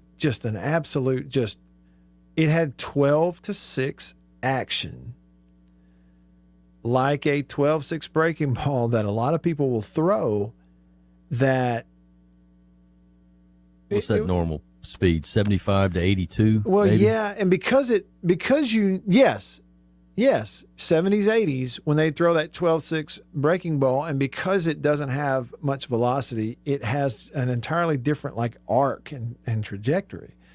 Well, I think he's biting off a slider right there because he threw the thing 90 miles an hour, and the break was so. The only way you could get that kind of action on the ball would be to throw it really hard and snap it really hard. And it's going from collarbone to shoestring. Yeah, it is. And just imagine the whip you're getting on that wrist as you're I know on top of it big time, man. It's just unhittable. Okay. And so anyway, and he says, I don't know what to call his breaking ball because it has a ton of vertical break, but it is thrown at high velocity more so than a curveball. He will get drafted and developed because a major league team will have time to work with him. His stuff is filthy. And PRG, I agree. And a couple of things on it. I saw it. Okay, and he threw that one inning. Saw it happening last night. And you're like, look, just all you need is an example there. Because the fastball, he threw at 97. I think he and Tepper both hit 97, 98 on the gun last night. And if you put Sarantola out there and tell him all he's got to do is face 3 batters, he can go through 98 all day long. And so his fastball was there. He located it. And then he throws that off speed. Robert says it's a splitter. Maybe so, right? But, I think about, too, you're trying to compare it to other things you've seen. Remember Dakota Hudson that year? He became a first-round pick. He's throwing 4 pitches. All right, so he's throwing the 2-seam, the 4-seam, but he had that cut fastball that was about, 5 miles an hour off of his fastball, but it's still coming in there at 91, and because it's cut, it had this little dip in the last third of its travel to the plate, and it was when he located it, you cannot hit it. You ain't gonna hit it at that, especially at that level. But this is different. When you watch it, Robert, it's got to be some type of slider. It's not just a split fastball. Who is the guy on Twitter that has sort of become Twitter famous for always sharing pitching videos? He's like a pitching guru type of, here he is, Pitching Ninja. He's got over 250,000 followers. And he has a blue check mark on Twitter. And it says MLB and ESPN pitching contributing analyst, founder and CEO of Flat Ground app. Not really sure about what that is. I have to look that up. It says he's in Atlanta. Rob Friedman, Pitching Ninja. Pretty cool. All right. So he's always sharing examples of guys who, major league stuff, college stuff, that guys on the mound that are really, maybe they just have a flash of a pitch or two and you're like, whoa, and, just showing examples. Well, he highlighted Sarantola. Like if you go look at him right now, Pitching Ninja, everything he's sharing here today, and it's a lot of stuff, I mean, he's sharing all Major League stuff. But sometime in the last 24 hours, and it might have been last night during the game while it was still going on, he, on this Twitter feed, he showed Cerantola snapping that breaking pitch, and then, mentioned that his fastball came in here at 97, 98 a couple times. So I guess what I'm saying is, yes, I agree with you 100%. PRG, I agree with you. Because, all they have to do is see that once. That's all that's got to happen. That's all that has to happen is somebody, see that one time and they go, oh. And it's why Cerantola has been getting the opportunities that he's gotten. It's why he earned those opportunities. And you'd say, well, he's got control issues and it hurts the team. When they trot him right back out there, well, you kind of know why they trot him right back out there. Take a look at that. Because, look, all it takes is a light bulb to come on one time. It was 6 hours ago. And he posted it. Eric Cerantola, breaking ball filth. And then at the bottom, parentheses, his fastball was also 97, 98. They showed him throwing it to a right-hander, showed him throwing it to a left-hander. And that breaking pitch, and again, I don't know what the miles per hour were, but it's got to be 90. And the break on that thing, I'm not joking on both right and left. The ball out of his hand and the first third of its travel to the plate is up on their shoulders, and it finishes in the dirt. The catcher behind the plate had to do a great job to block it up.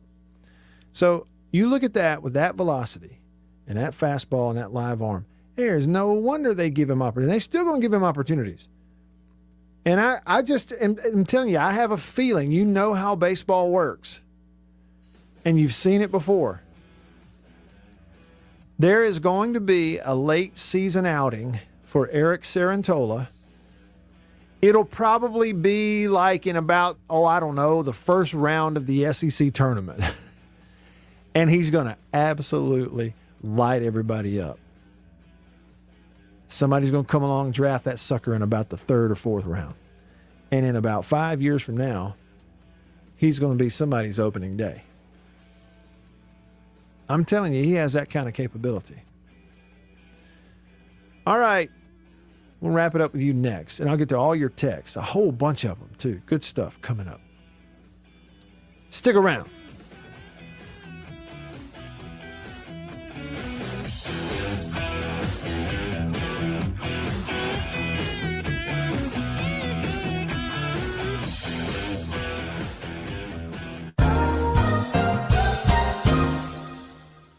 Farm Bureau Insurance stands ready to provide financial relief to our communities in this time of crisis. This includes a one-time credit to all personal auto policyholders, a donation of $500,000 to the Mississippi Food Network, and additional payment options for those hit the hardest, all while continuing to service customer claims as well. But this is the time to go above and beyond. These are a few ways we're keeping the Farm Bureau promise. To learn more, talk to your agent or visit us online. Go with the home team.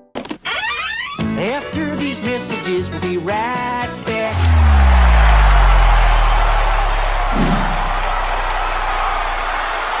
We are about to have a fire and cook some sausage. A country pleasing sausage is outstanding. Whether you cook it over a fire or in the house, cook some of this right here. It's green onion flavor, you see that? But this right here is my favorite, the maple flavor.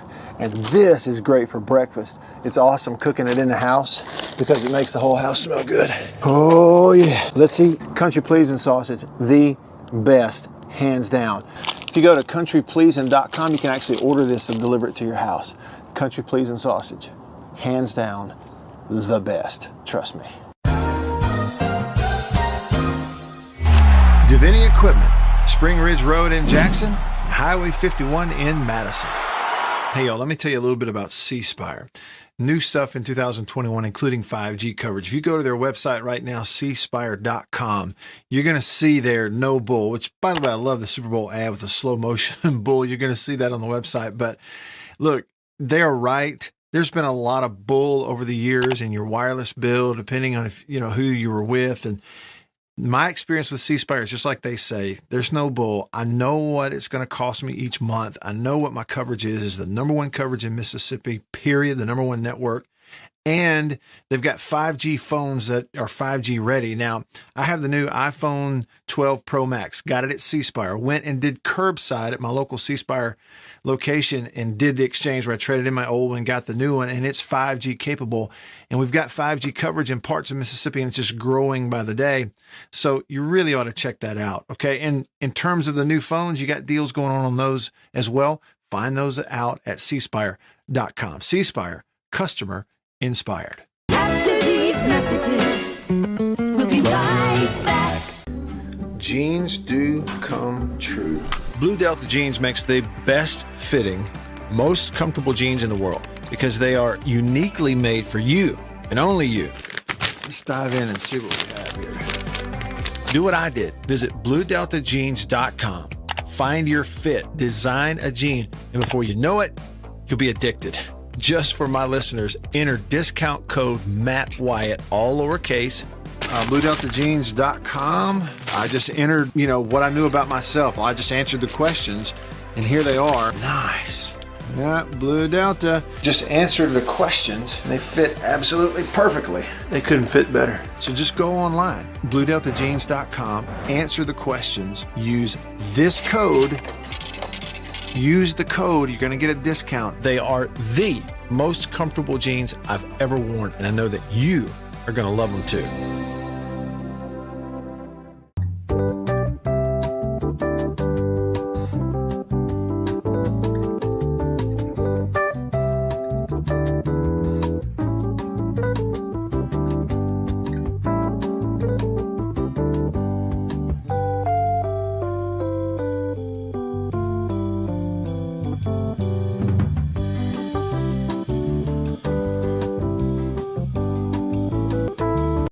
Played better than him. And he's right here, right now, online at thezone1059.com and on your radio at ESPN 105.9 The Zone.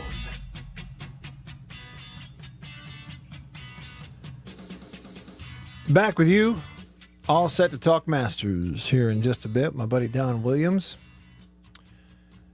Quick heads up here, Casserole Hour. According to the internet, 3 baseball movies released on April the 7th. Different years, but on this same day. The Bad News Bears, 1976. Major League came out in 1989. And as we mentioned earlier, The Sandlot, which came out in 93. 3 baseball movies, all on the same day, April 7th. Bad News Bears, Major League, and The Sandlot. Who you got? Make your pick. Yeah, it's a tough one. I like the Bad News Bears.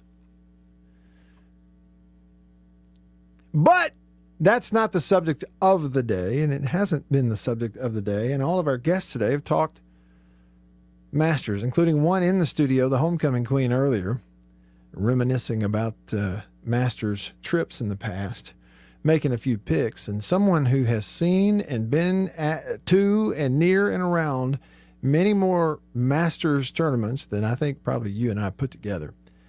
Don Williams, my friend, native South Carolinian, and he's with us right now on the Divinity Equipment phone line from over that way. Don, thank you for some time. It is Masters Week. Even though we don't have the par 3, we have made it to a spring Masters yet again. I hope you're doing well. Matt, I'm doing great. Thank you. And, there's only one downside to the Masters. Yeah?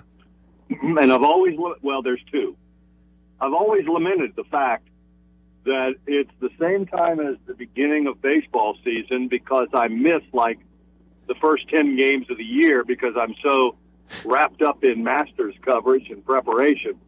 And the other is that it's my wife's birthday, and half the time, she's got to take a back seat to being at Augusta. But this year was not one of the half of the time. Her birthday was yesterday. Oh, great. But, yeah, it's great 2 years because since we've, had a spring Masters, and it's going to be fabulous, I think. I think so too. Weather, and just can't wait to see it, lay eyes on it after missing it in the spring a year ago. And with that, I have to ask you, Don, is there's this excitement level? You mentioned it, you highlighted it with your words there, but is there a little bit of a heightened or an extra anticipation for this one after what we went through last year, do you think? I think there is, for a couple of reasons. Number one, it approaches normalcy. We're not normal. Yeah. You're not going to have full galleries, but you're going to have some galleries. And if you listen to the players, they're saying what a difference even the reduced galleries have meant to them, that they really feed off of that energy. So we're going to see that this weekend. And it just feels like, unlike the NCAA tournament, which was clearly a great tournament, don't get me wrong, but it was so artificial with the way it was conducted in Indianapolis and very few fans and no bands and no cheerleaders. This feels almost kind of normal. And I think that's what people are just so excited about. Sure. Annabeth and I are excited to watch Rory McIlroy because we're kind of pulling for him. I don't really even know why. We just were talking earlier. We felt like maybe it's his time. Tell us where we're wrong, Don. Is it his time or not?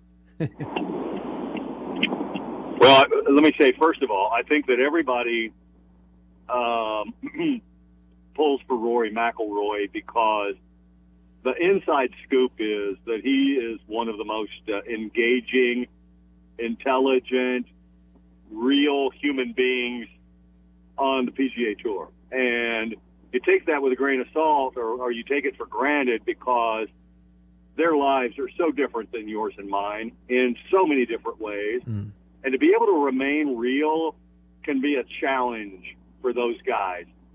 And Rory is one of those that has been able to. So we all root for him. Yeah. I cannot in good conscience tell you to feel good about things today because the game just hasn't been there since the restart. And it is lacking in a lot of different areas. The driver is suspect. The wedge game is not good. The putting's not dialed in. Now, a player of his caliber can find it at any time, and he may go out and shoot 64 tomorrow, and I hope he does. But I can't see how that's going to happen. Don Williams on your radio right now.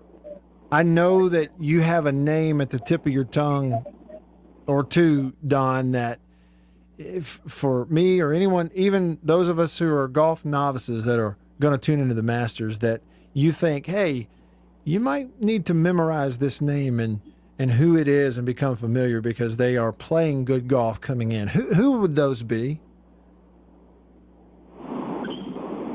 Well, somebody asked me today to give him my 5 picks, and I said, well, the first thing is who's seemingly there and has the game almost every week to at least be in the conversation. And 2 names came to my mind immediately. One is Justin Thomas, and the other one is John Rahm. Now, Rahm just became a dad last week, and he just arrived at Augusta. So is that going to be a negative for him? I don't know. In the grand scheme of things, as far as life is concerned, it's not a negative, but maybe for this Masters a little bit. Jordan Spieth, right now he's the number 2 pick behind Dustin Johnson, and he's played great. But I've still got to be convinced on a major championship course that his game can hold up at every level that Augusta requires. I think he'll be around, but will he be in that final couple of three groups on Sunday? I'm not sure. So I like Thomas. I like Rahm.